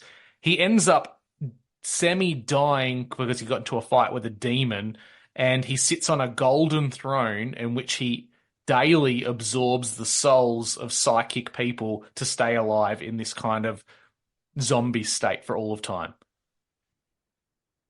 So even the basis of that is completely... You watch Dark Magga Assemble, that's not just creepy because it shows a lot of zombie-like figures. Yeah. And it showed... Did you watch Berserk with Guts? Yes. They had the clip scene with Griff. I mean, this was the only good part, I think, in the third film. After that, they kind of went all downhill. My 2 cents. They showed the scene where Griff was walking over the corpses as he's walking to the castle to obtain his throne, right? And I was saying, why out of all the imagery in that entire movie, that's the scene you're showing me, and you're showing me all these Attack on Titan, all these zombie-like walking creatures. And again, add to that, Twitter birds around the hilt. Is that supposed to guard his reputation? Is that talking about censorship with the communist hammer and sickle, universal income for all? And the breastplate Phoenix with head the on the Phoenix crest. on it? Yeah. And then there's an all-seeing eye on the freaking sword. This is not me, folks, but for me, it's like, I could be wrong, but as we've been breaking this down, symbolism-wise, this is kind of freaking me out. Now you just filled in a lot of blanks with that. It's like, guys, hello? They're comparing him to this individual. And what do they say? They want to use humans by 2030 as human antennas? That kind of sounds like harvesting psychic. Yeah. Mm-hmm. And then Bitcoin, when you look at the bottom right, it's got 666 on it. Someone's like, no, it means 999. Well, Also, looking at that Bitcoin, clearly it's meant to imply it's digital currency and it's got the circuitry boards that are on it. You compare the circuitry boards of most processors on computers, televisions, any kind of electronic today, it looks eerily similar to the Seals of Solomon. Yes. Which are used to bind demons to their will. Twin pillars of Boaz and Yakin for the temple, and or a scroll. 33 with the B here. It's just something to be okay. Maybe it's nothing, but I don't believe it. Again, where the White House is at the very tip, it's an all-seeing eye. If you're going northwise, it has a pentagram over it, and the tip of it, of the Baphomet head, would be pointing right at the White House. Trump's former name used to be Drump, which means little horn, or horn player, drum player. Is that centralized location on that pyramid, is that the Washington Monument in the center there? I think so. Which would not surprise me at all because, yeah, I think you're right. Yeah. And I think where the Washington Monument is, when you zero in on it, it has a Ouroboros, and the Washington Monument is in this very center of that Circle 8. And then Trump Tower, between Carnegie Hall, Rockefeller, Trump Tower is at the very tip of that. Sure, overthinking it, but it's also the address of 666. Sure, overthinking it. I get it. Okay. But, the Eye of Ra, Ray, it holds the secret to enlightenment. Now, when you take Vance and Trump's name, trance, but, TV, RAUN, you put their names side by side, it's like, and you go all the way down, pulmonary embolism is for another one of them. When Trump did his Republican convention at the very, in 24, he had Novus Ordo Seclorum, and every person who was speaking was in the eye region of the all-seeing eye. Again, and he does this hand pyramid thing all the time, going downward, water, the feminine sign. When he was going into the military, right, or just enough to go to the school, but not enough to actually get deployed, he was at the tip of standing in the line. And that navy suit seems to have a very purple hue to it, and we know that purple is a symbolism of royalty. Yes. Again, Solomon's temple. Some say Sol, soul, Mon, the mind, temple of the mind. That's them, not me. Sol equals sun, moon, monolith, moon, months. This is what they think. And then again, when you go on this thing, when you do the key of Solomon on the back of our dollar, you get all the letters and it misspells out Mason. Whether or not it's true, but they also said the key of the Great Pyramid is missing. It is believed to represent the missing phallus of Osiris. It is the key. So what you just said with the Washington Monument, Nimrod got his cut off, allegedly by, again, one says Seth, the other says it's Shem, but Seth didn't live past the flood, so I think there might have been maybe either replica of an incident of saying, I remember this from the story of the Lord when we were on the ark, or he's over here going, Shem. Nimrod, you little dummy, says you're defying God. I'm going to go cut off your phallus if you think you're so great, whatever. And then his son, Tammuz, allegedly, he went to go avenge his dad. He killed Shem by cutting off his thing, but Shem, in retaliation, he got him in the eyeball. And that's part of where the mythos of the all-seeing eye came from. Again, I'm just piecing together what I've heard from lore and what could possibly make sense. It doesn't mean it's true at all. I'm just saying something went down with his family. That pyramid prior to it, where it had the key floating above the tip of the pyramid that was gone, meant to be the tip cut off, right? most pyramids around the world have flat base tops. They're ziggurats or they're step pyramids. Only really Egypt and Ethiopia have those pointed tops. But then again, those pointed tops used to be solid gold. And this is a hypothesis and something that's, kind of been floated around through science fiction, is that golden tip was supposed to represent the gods or the power landing on top of the pyramid. And what have we had pumped into us through science fiction, kind of paving the way for the future through soft disclosure? The pyramids are landing bases for alien spaceships, Stargate SG-1, all these shows. Yeah. And what do we see? This all seeing like floating above the ziggurat pyramid. And when they're starting to bring in these aspects of structures underneath the pyramids that were built by unknown people, must have been aliens because humans can't do it. They're really starting to lay it on thick now with where I think they're trying to lead us to. Yes, 1,000%, dude.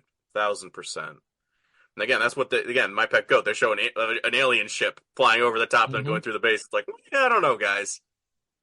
But something I found interesting, and I stumbled on this just randomly, but I was looking at the chakras as you were just talking about. The crown chakra was Jupiter, the eye chakra, Saturn, but at the base, the root chakra was Mars. And ironically enough, when you're doing the hand sign for the Kundalini of the Om, that equals 666. And I was chuckling because when you look at the Hermetic Kabbalah tree of life, you could put this right on top of it. Kether equals corona. That's the Hebrew word. The crown, the golden crown of Babylon age. Do we want to go back in the time, right? And X, Malkuth, equals 10. That is the base of the Empire of Iron and Clay, where God comes as, the rock, meteorite, possibly, whatever, and crushes the Empire of Iron and Clay. This is what I'm seeing when I'm thinking of 2020 going, guys, we're there.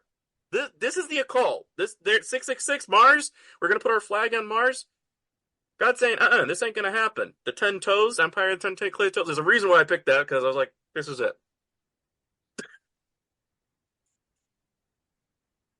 They're even trying to set up through like the crown chakras and the planets aligning. They're trying to link that back to like Greco-Roman culture of Jupiter being the king of the Titans, then Saturn taking over and ruling. It's essentially just the tale of God versus Satan. And they've just put Satan as the good guy in all these stories. Correct. It's always inverted. But when you learn how to read it, again, I've done stuff before. I think 9/11 was Coronation Day. Part of the reason was I see symbols like this.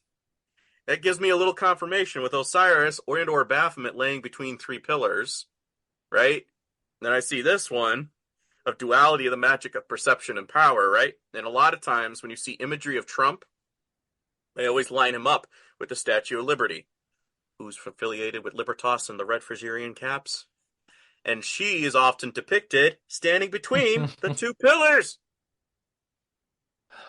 This guys, right? And they're showing the fire going at the very top of the pyramid. Truth. What did he create? Truth Social. What did Christ say? I am the way, the truth, and the life. They chose the insurrectionists Barabbas over choosing Christ. They chose Trump over. How many coincidences does that have to be until it's kind of a proven fact at this point? Thank you. And that's what I'm saying is, Drew, I don't know the answers, but I keep going. Then there's this, then there's this, and there's also this. And I am going in your, again, the people who listen to me, I am listening to your New Ageism. I'm listening to your Hindu, your Kundalini. I'm now quoting Anton LaVey.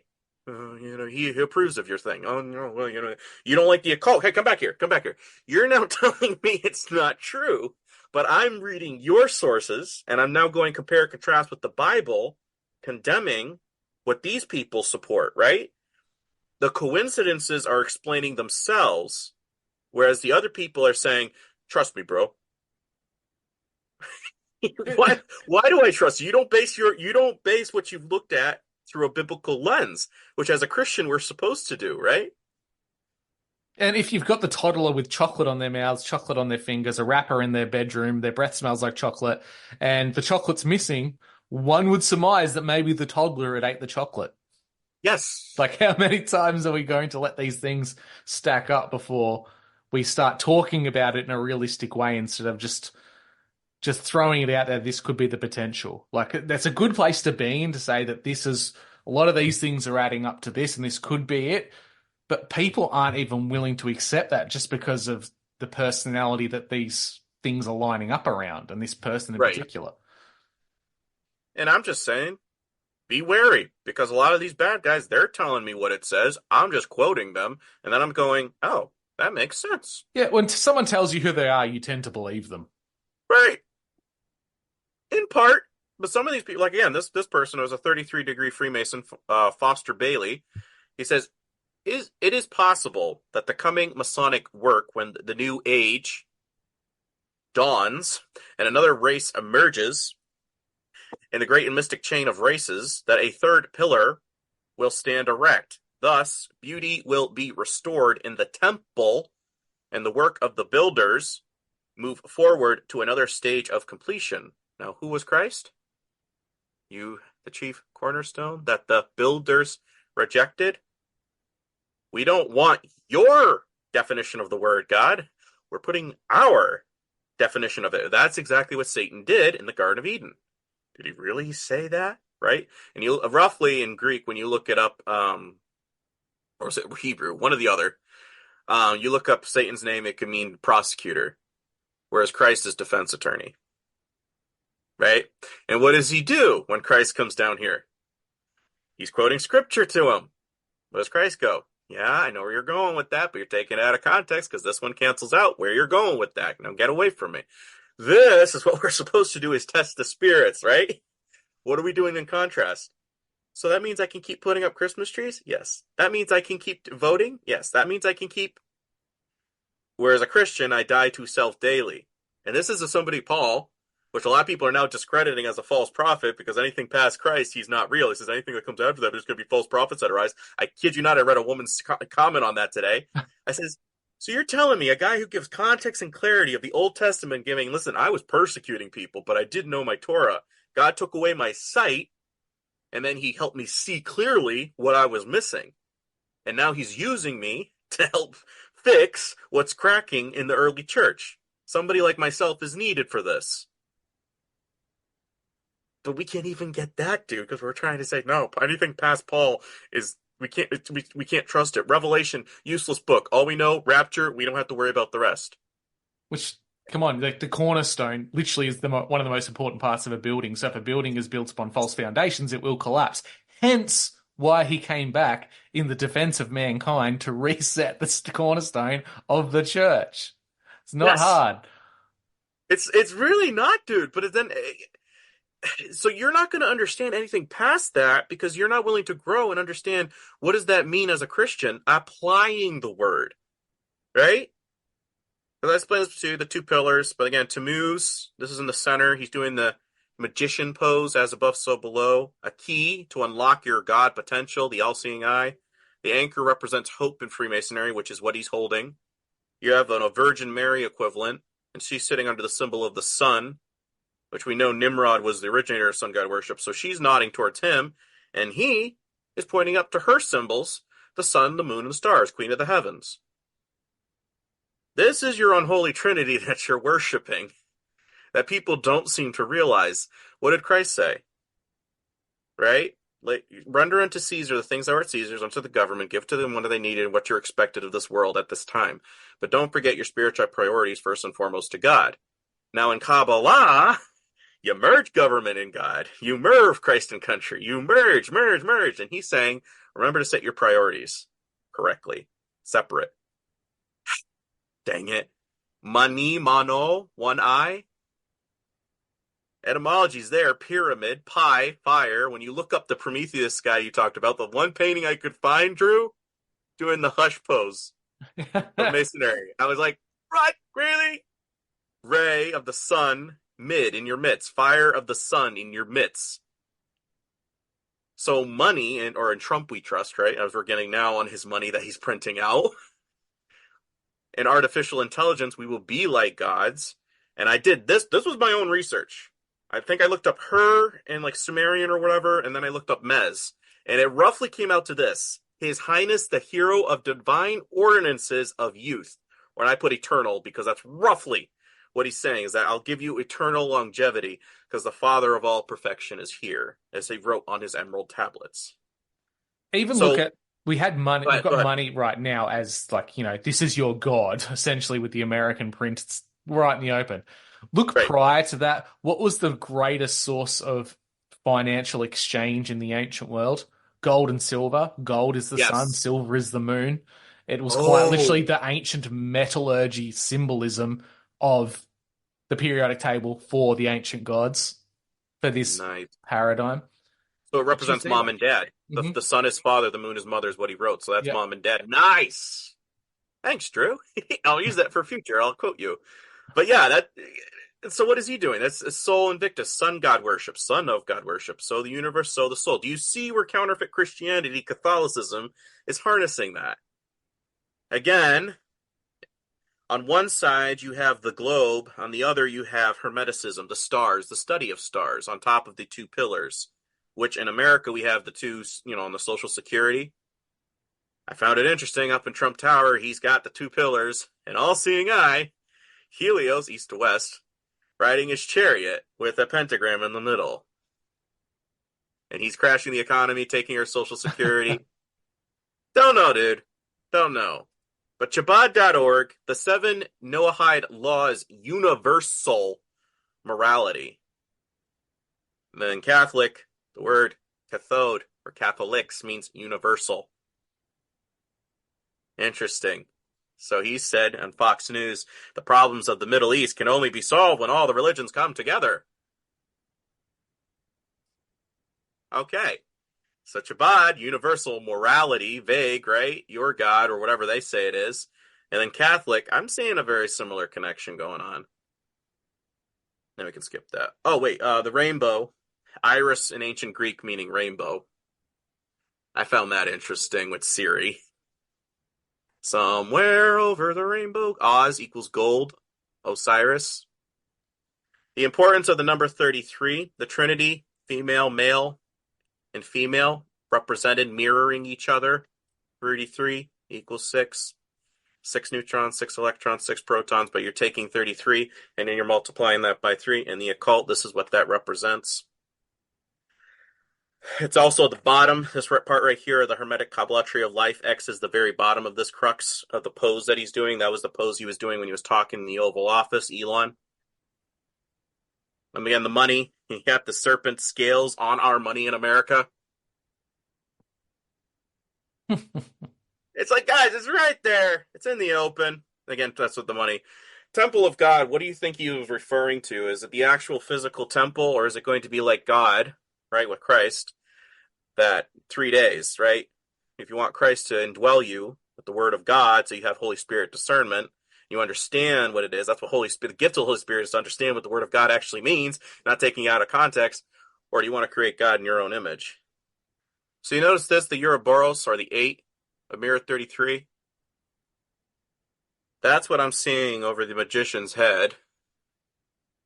Wearing a white tunic, red sash. And he's got the A, or the I, the I, the I, the A, the A, the God potential, the God particle. And Hermes carrying the Caduceus staff. That's where Baphomet's manhood. He's doing the same pose. So what I'm saying, they're calling, Apostle Trump, or he's just like Christ, or Christ is my savior, Trump is my president. Phrases like this I find very alarming, especially when Donald, world ruler, Trump, to deceive, to one-up, or outdo someone else. And just to show my work, you can look up here. It's not wiki that I'm quoting. Donald stems from Adonis. Adonis' equivalent is Dumazid. Dumazid was a Sumerian goat shepherd god.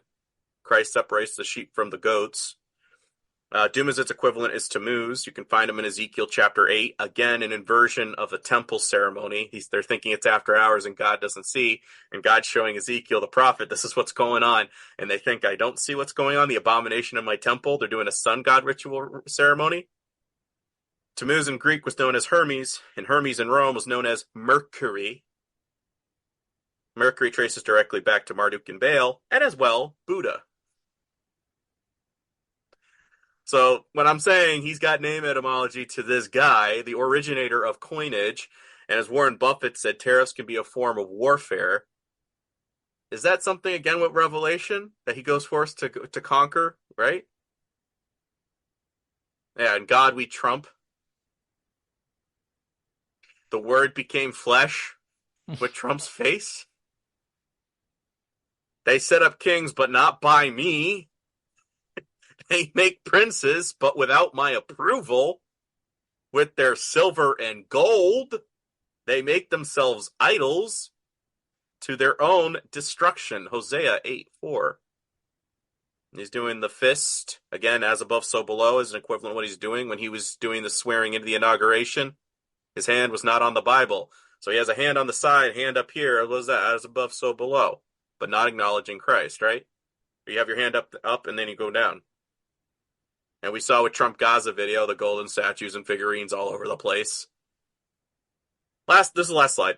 So we are the temple of God. You look at the structure, and I found it very interesting because, again, it's an inversion. But what do we get in Mark and in Deuteronomy? To love your God with all your heart, with all your soul, with all your mind, and with all your strength.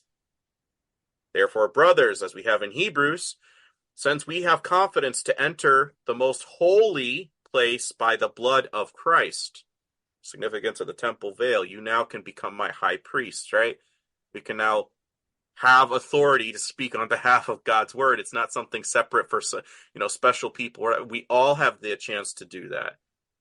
And then finally, therefore the Lord said, these people draw near to me with their mouths and honor me with their lips, but their hearts are far from me. Their worship of me is but rules taught by men. Isaiah 29:13.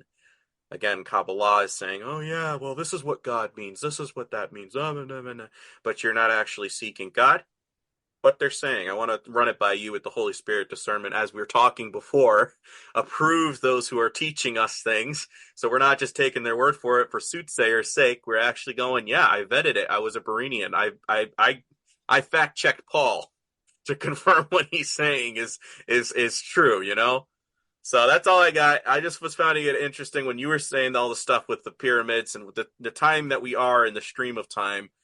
It's not a coincidence, especially during this election year, which Alice Bailey was saying that's when their Messiah figure is supposed to come onto the scene for the Golden Age.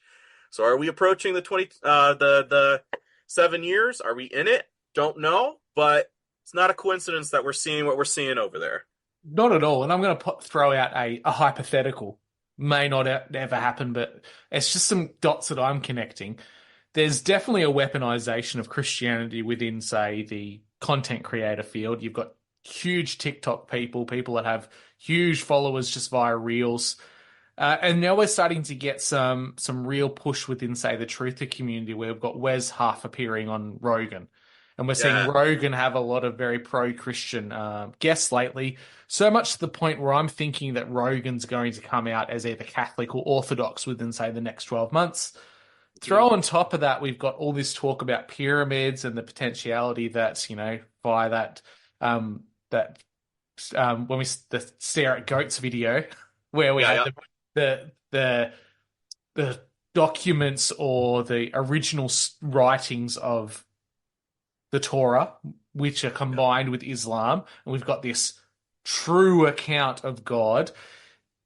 The issue I see with that is, with the likes of Wes Huff, he's very much academically minded, and if he finds documentation that can be proven to be dated with a certain period, he will base his theology on that.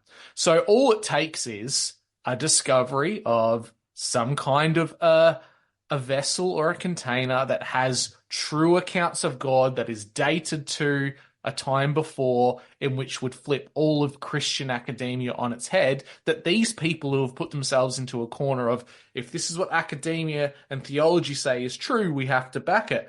Well, if you've got an entire platform of the likes of Rogan, of Wes Huff, all these personalities which are very much doing what the evidence tells us, if the evidence is manipulated and sent down a certain path, it builds a situation in which you do have a Chrislam and a one world in religion, because they're setting up the dominoes for that to occur.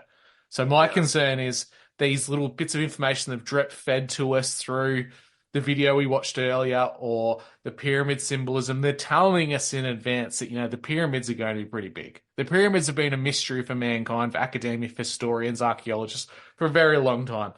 But for them to be a part of the spiritual warfare as well, I don't put it outside the realm of possibility. And if they're trying to create this end times scenario, this one world religion going off their own playbook, they're just going through the list of events that have to take place for their own prophecy to come true.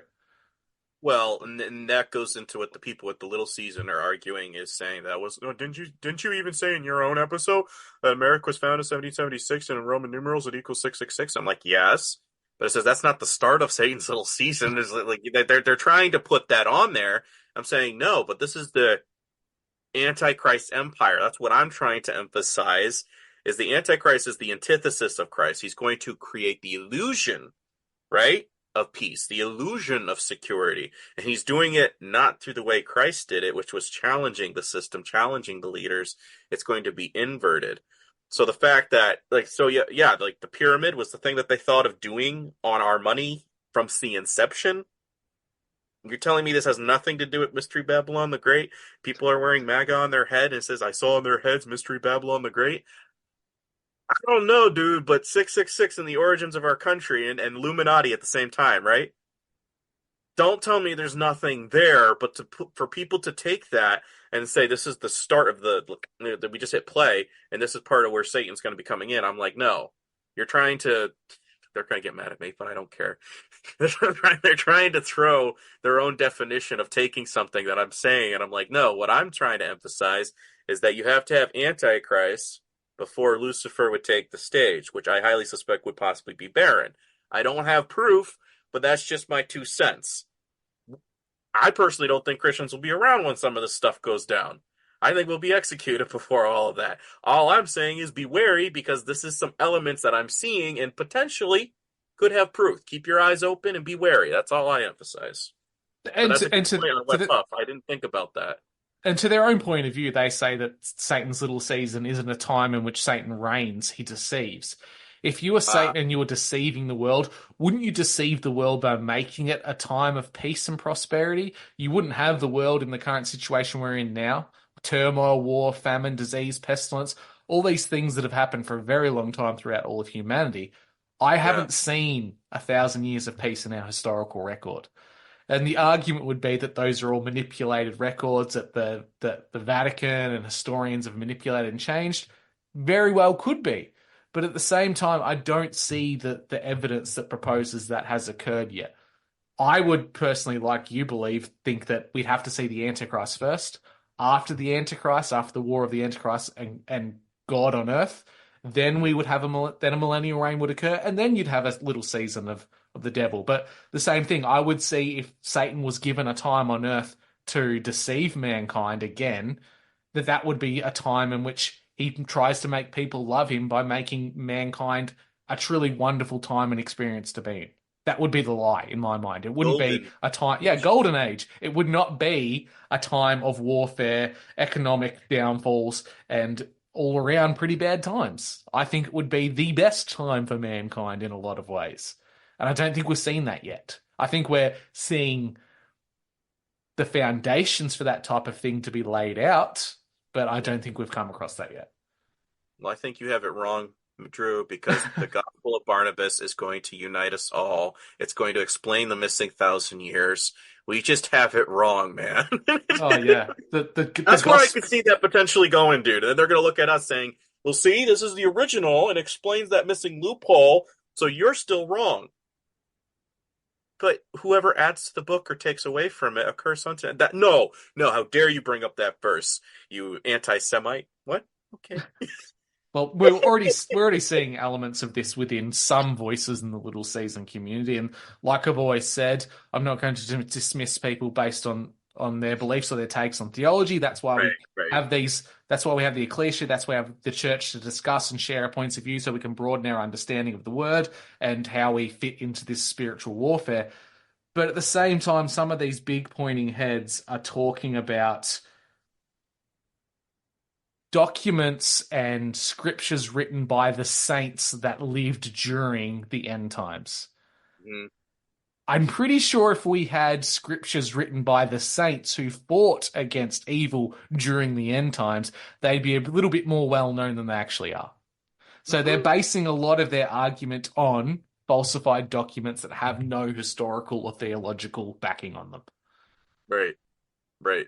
So it kind of turns this whole idea of non-denominational Christians into a bit of a scapegoat, because if you can get an entire group of people to fall for fake doctrine and fake scriptures, it really puts us in a position where we're all tarred with the same brush and we're all feathered by the bad players. And that's non-denominational Christianity, which is trying to become more in line with God's and Christ's intention opposed to the physical institution of church. That's going to get a bad name. It's going to push us back into the institutions in which we have people behind pews dictating the terms of what the faith is. And I think that leads us into a situation where we have a Dust Vault approach to Christianity and horrible atrocities occur again.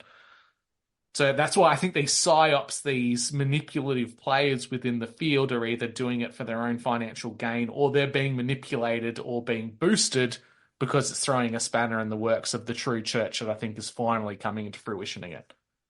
Right, and a lot of stuff from what I've been hearing with Wes Huff is that he promotes a interfaith aspects with a lot of his stuff, which is very dangerous because I find, even whether it's Orthodox, Catholic, whatever, I'm over here, like the fact that you're putting an adjective, can you just be Christian? And the fact you have to add a plus to it, you're no better than the LGBT community. Sorry, I'm not dissing you. That's what you want to do. But that's literally what you're doing, is saying, oh, but that's a plus to that. There's a plus to this. I'm like, stop it. Because now you're telling me that's the only way. Right? And didn't they say something in the Bible where this is the way, this is the Christ, that is the Christ consciousness? Whether you're telling me that this denomination has it right, that has it says no. It's supposed to be a personal relationship walk with God, and the fact that you need to rely on institutions of man, that should be a huge red flag, right? You would think, yeah. But I'm seeing that with a lot of people who are saying, well, who do you listen to? I don't usually follow. I just do my own thing. I read what people have to say, right? Because that's what's healthy. I'm in this world. See what you have to say, and I'll determine whether I think it's a thumbs up or thumbs down, right? With discernment. Holy Spirit, let me know. Does this pass the smell test? Which I think taps into the little season / the pyramid thing. And when we see these things, we're over here going, I don't know. Something in my gut's telling me we got to examine this a little further.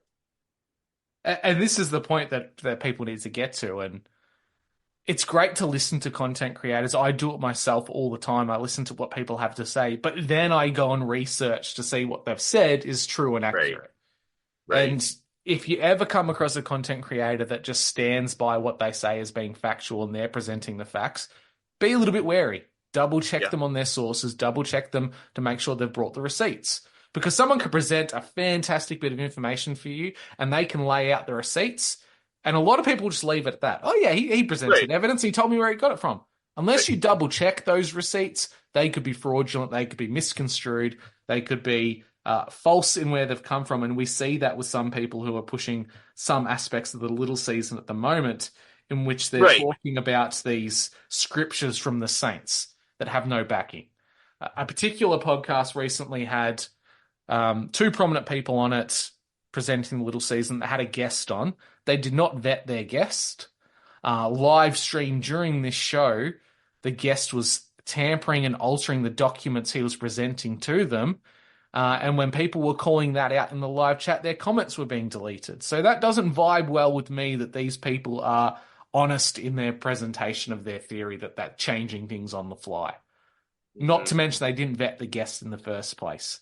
And they're scrambling big time at the moment to try and justify their linchpin piece of evidence that there's some kind of scriptural evidence of the saints during the end times, which up until now, all of history has never found, all of the Catholic or Orthodox Church has never come across, which you would think would be heavily invested in such things. Apparently it's all conspiracy, though, and we're all wrong. Like, why would the Catholic Church even exist if they're substituting Christ while he's gone?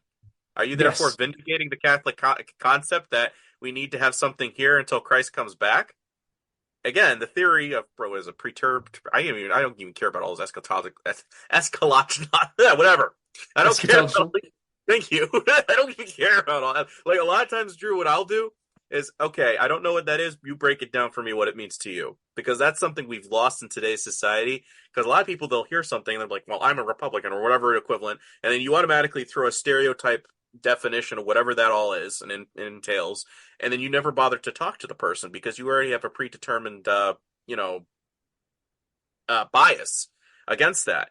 Where I'm over here, like, you break it down what it means to you. Well, let me refer you to my hero that's I don't want to hear what your hero has to say or your podcaster or this or that. What do you think about it? And a lot of times when they do respond personally, they get quite nasty, which makes me lose credence on what you're saying, because I'm over here saying I'm willing to entertain what you had to say, but if you're always referring me to somebody else to explain it for you, that can't be of the spirit, because you should be able to rattle it off, right? And if you can't do that, kind of gives me another indication that maybe what you're believing is not 100% correct, because you should be able to articulate yourself what it means. Now, the only things I have found is the New Agers that can make that defense, and they are admitted New Agers, as I showed you before. And I'm like, so if you're an admitted New Ager and you're buying this concept of finding God within, that should also be another red flag. That New Agers and you're also would be promoting Catholicism. Well, we don't promote Catholicism, but in essence you are. Because where did Christ go? Where is the Word of God? Where are the streets of gold? How did the River Euphrates still not, like, did it reflood itself? Explain to me. Well, you just need to do more research, bro. Yes, some people are very good at giving you the cliff notes of what they believe, but don't actually understand what they believe, because you ask them to explain, they can't go any further than the surface level pitch that they give. And we see a lot of that. It's not just New Ageism. It's in all aspects. And if someone truly believes in something, you would hope that they've done the due diligence and the actual research and the learning on the topic before they start speaking about it. And, to the benefit that I see in the people that I interact with, people on the coalition, guests we've had on, people you've had on your show, if people aren't certain, they have the ability to be upfront and say, I don't understand this completely, but this is what I've found. Or this is where the research is leading to. This is what I'm currently working on. It's not, I've done all the research and this is the answer. It's having humility to admit you don't know everything. 100%, dude. And that's the biggest thing, is like, I might be lengthy with some of my stuff, but does it look like I've been doing a lot of work? Yeah. And that's all I'm saying is, I'll recommend, get this book. This is my interpretation of what I've read. I am totally open for you reading it and saying, absolute BS. Cool. But at least you dug into what I dug into, and you're not just saying, oh yeah, I just take everything that Brandon says 100%. If you're doing that, you're a cultist. I don't want cultists. I want somebody that's going to do the due diligence of digging in for yourself. That's healthy. I don't want 5-star rating. I want to be a little bit lower than that, because that means you're actually thinking about what I'm saying. And that I respect a lot more than just take my word. Trust me, bro. Oh, it's funny. I saw a post from someone who was calling out the grifters within their own little sphere of influence. So it was quite ironic that it was someone who believes in the little season, which is, completely on them, that they believe that that's fine. They have their own interpretations of things. And they had this meme, and it was, the deception comes with a merch table. And they had a picture of all these persons' books that they sell at all these conferences they go to. And I've gone, well, when you put it in that scope of things, a lot of these big profile people do tend to release books quite a bit. Well, that's sad, Drew, because people are asking me to write a book. I know, but this is the problem. This is tarring everyone with the same brush, right? Yes. Because people who do put the work in and write books that present a case based on my research, this could be, or this is my belief. Right. You've got a lot of that's people what I out put in there. The forward. Yeah, there's a lot of people out there who have come out with a body of work who have already presented themselves as being the expert on the topic. Right. And they're very clear. Those people, they do the circuit of interviews. They become very popular and they're right. And then they appear on Joe Rogan. And I'm sorry, if you become a guest on Joe Rogan, you're there for a reason. You're not necessarily pushing out the truth. Right. There's a reason why they said, yeah, we'll throw you on our show. Which is sad, because it's like, well, there's so much. I think I said that it was a pre-show. Whereas if it's becoming popular and viral, and people get angry when you diss it, that's when you know that's probably a red flag. Because what is Christianity ultimately? It's scrutinized, it's hate, it's demonized, it's constant. Like I said, some episodes that I think should have gone viral, those are the ones that are lower. Why? because it's popular, it would actually be life-changing, and people don't want life-changing. They just want to buy truth, hear their truth coming out of your mouth. That should be another little... It's you don't become popular by telling the truth. You become popular by telling people what they want to hear. And an example of that could be, I could look at any given topic at the moment or myriad of topics, and I could put that into a book, and I could proclaim it to be a work of non-fiction, a work of truth. It would sell like hotcakes. If I was upfront and put out a fictional piece of work, an entertaining story, it wouldn't gain as much traction because people want to be told their truth. People already have a bias or an interest area, whether that's the Bigfoot person or the alien person or the Atlantis people. It doesn't matter. People have their niches and their interests, which is fine. That's how we all get into the truth movement. We go for that conspiracy junk food. It hooks our interest and intrigue. But when you stay in that realm or in that lane and you see that as a mechanism for financial gain and influence and clout chasing, those people are very obvious. And unfortunately, it really does. It dismisses all the work of the people like yourself and others out there who put the time and due diligence into the research and have the humility to say, this is my belief because I may be wrong. Right. But again, old, new, what's the Bible say? What's the occult says? You come to your own conclusion. Have a nice day.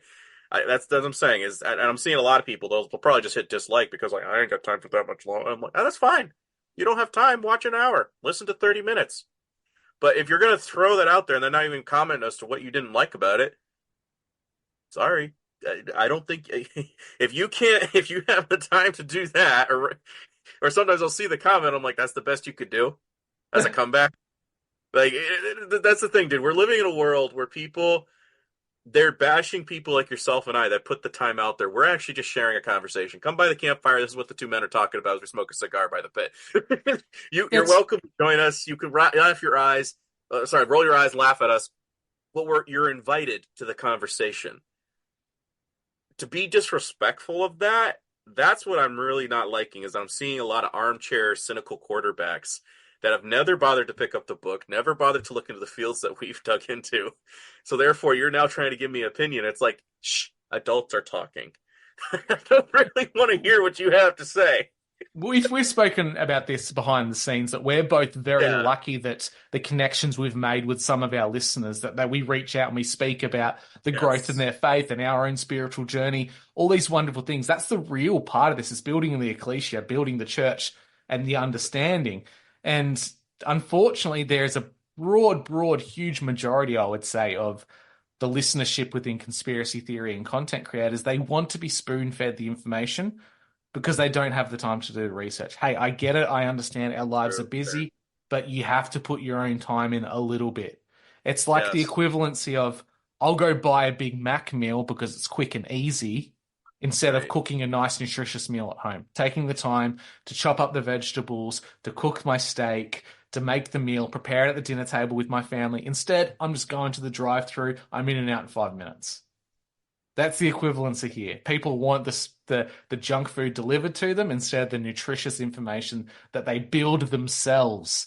We might be the recipe book that gives them direction, but they can add to it and change things however they want. That's the beauty of this whole thing, this search for truth of faith. It's you finding your own path. It's individualism. And I think it was Klaus Schwab that was saying one of the greatest threats to our movement is this movement of libertarianism. He didn't say libertarian party, libertarianism, which is what? I don't need government. I am going to take accountability. I am going to take personal responsibility for what I do with my life, which is great, because once you're there, that's where Christ says, you want a relationship with me? I heard you're single. Right? That's kind of what you're looking at right there. And there's no shame in that. It's saying, I will submit to this. Yes, because I understand. I now am willing to give 100% of the 100% you gave to me, right? Husbands, as Christ so loved the church, so lay down your life for your wives. Paraphrasing, but that's in essence. You get what you're doing. You're putting 100% on the line when you understand what you're doing, and you're taking the time to do it yourself, right? You've been reproved. And I'll throw this back to you after this, but that's why I think heavily in Acts, were you baptized in repentance or in the Holy Spirit? Repentance. Okay, you need to be baptized in the Holy Spirit. Why? Because I personally suspect maybe a year, 6 months, something. They had to vet you, make sure you're actually getting rid of things in your life, because you're proving I want the Holy Spirit to be indwelling me, because I understand all the stuff I used to do before. I don't want to do that anymore. And so it's a witness ceremony of I'm letting the old man die to self down here, and it's a witness to everybody that I have witnessed you getting rid of the old man and letting it die to self. That's my 2 cents, but again, I'm admitting that I'll have to look into early church history, but that's it symbolically makes a lot more sense that way. Yeah, absolutely. I think you've nailed this presentation. Thanks, Brandon. Thanks, man. Not only do we go 2 sides of the same coin here, the clear psyops that occur within our sphere of influence and the people that we engage with, we can see people grabbing onto topics and grifting it for notoriety, clicks, gains, followers, financial gains. But we see that it's all layering back to one central point, that there is this spiritual warfare humanity is a part of, and there are nefarious forces behind the scenes that are using that. And they aren't outside of using little tiny podcasters outside of the big people like Rogan.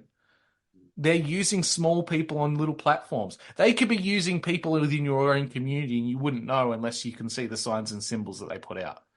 Right. And you've done a really good job at looking and connecting a lot of those dots and presenting a case for it. So thanks for coming on, mate. For the listeners, how can they follow you and find your work? Yeah, Manna Daily Podcast, that's spelled with 2 N's, Spotify, Rumble, YouTube, and if you can support Patreon, same name, and then Kroll, Kroll, ology, _101 on Instagram, but you'll probably have to throw that on there because a lot of times I'm banned from search bars. But yeah, thanks for having me on, Drew. I really appreciate it. No problem, brother. And I'll add those links into the show notes for the listeners. And on that note, we'll catch you all next time.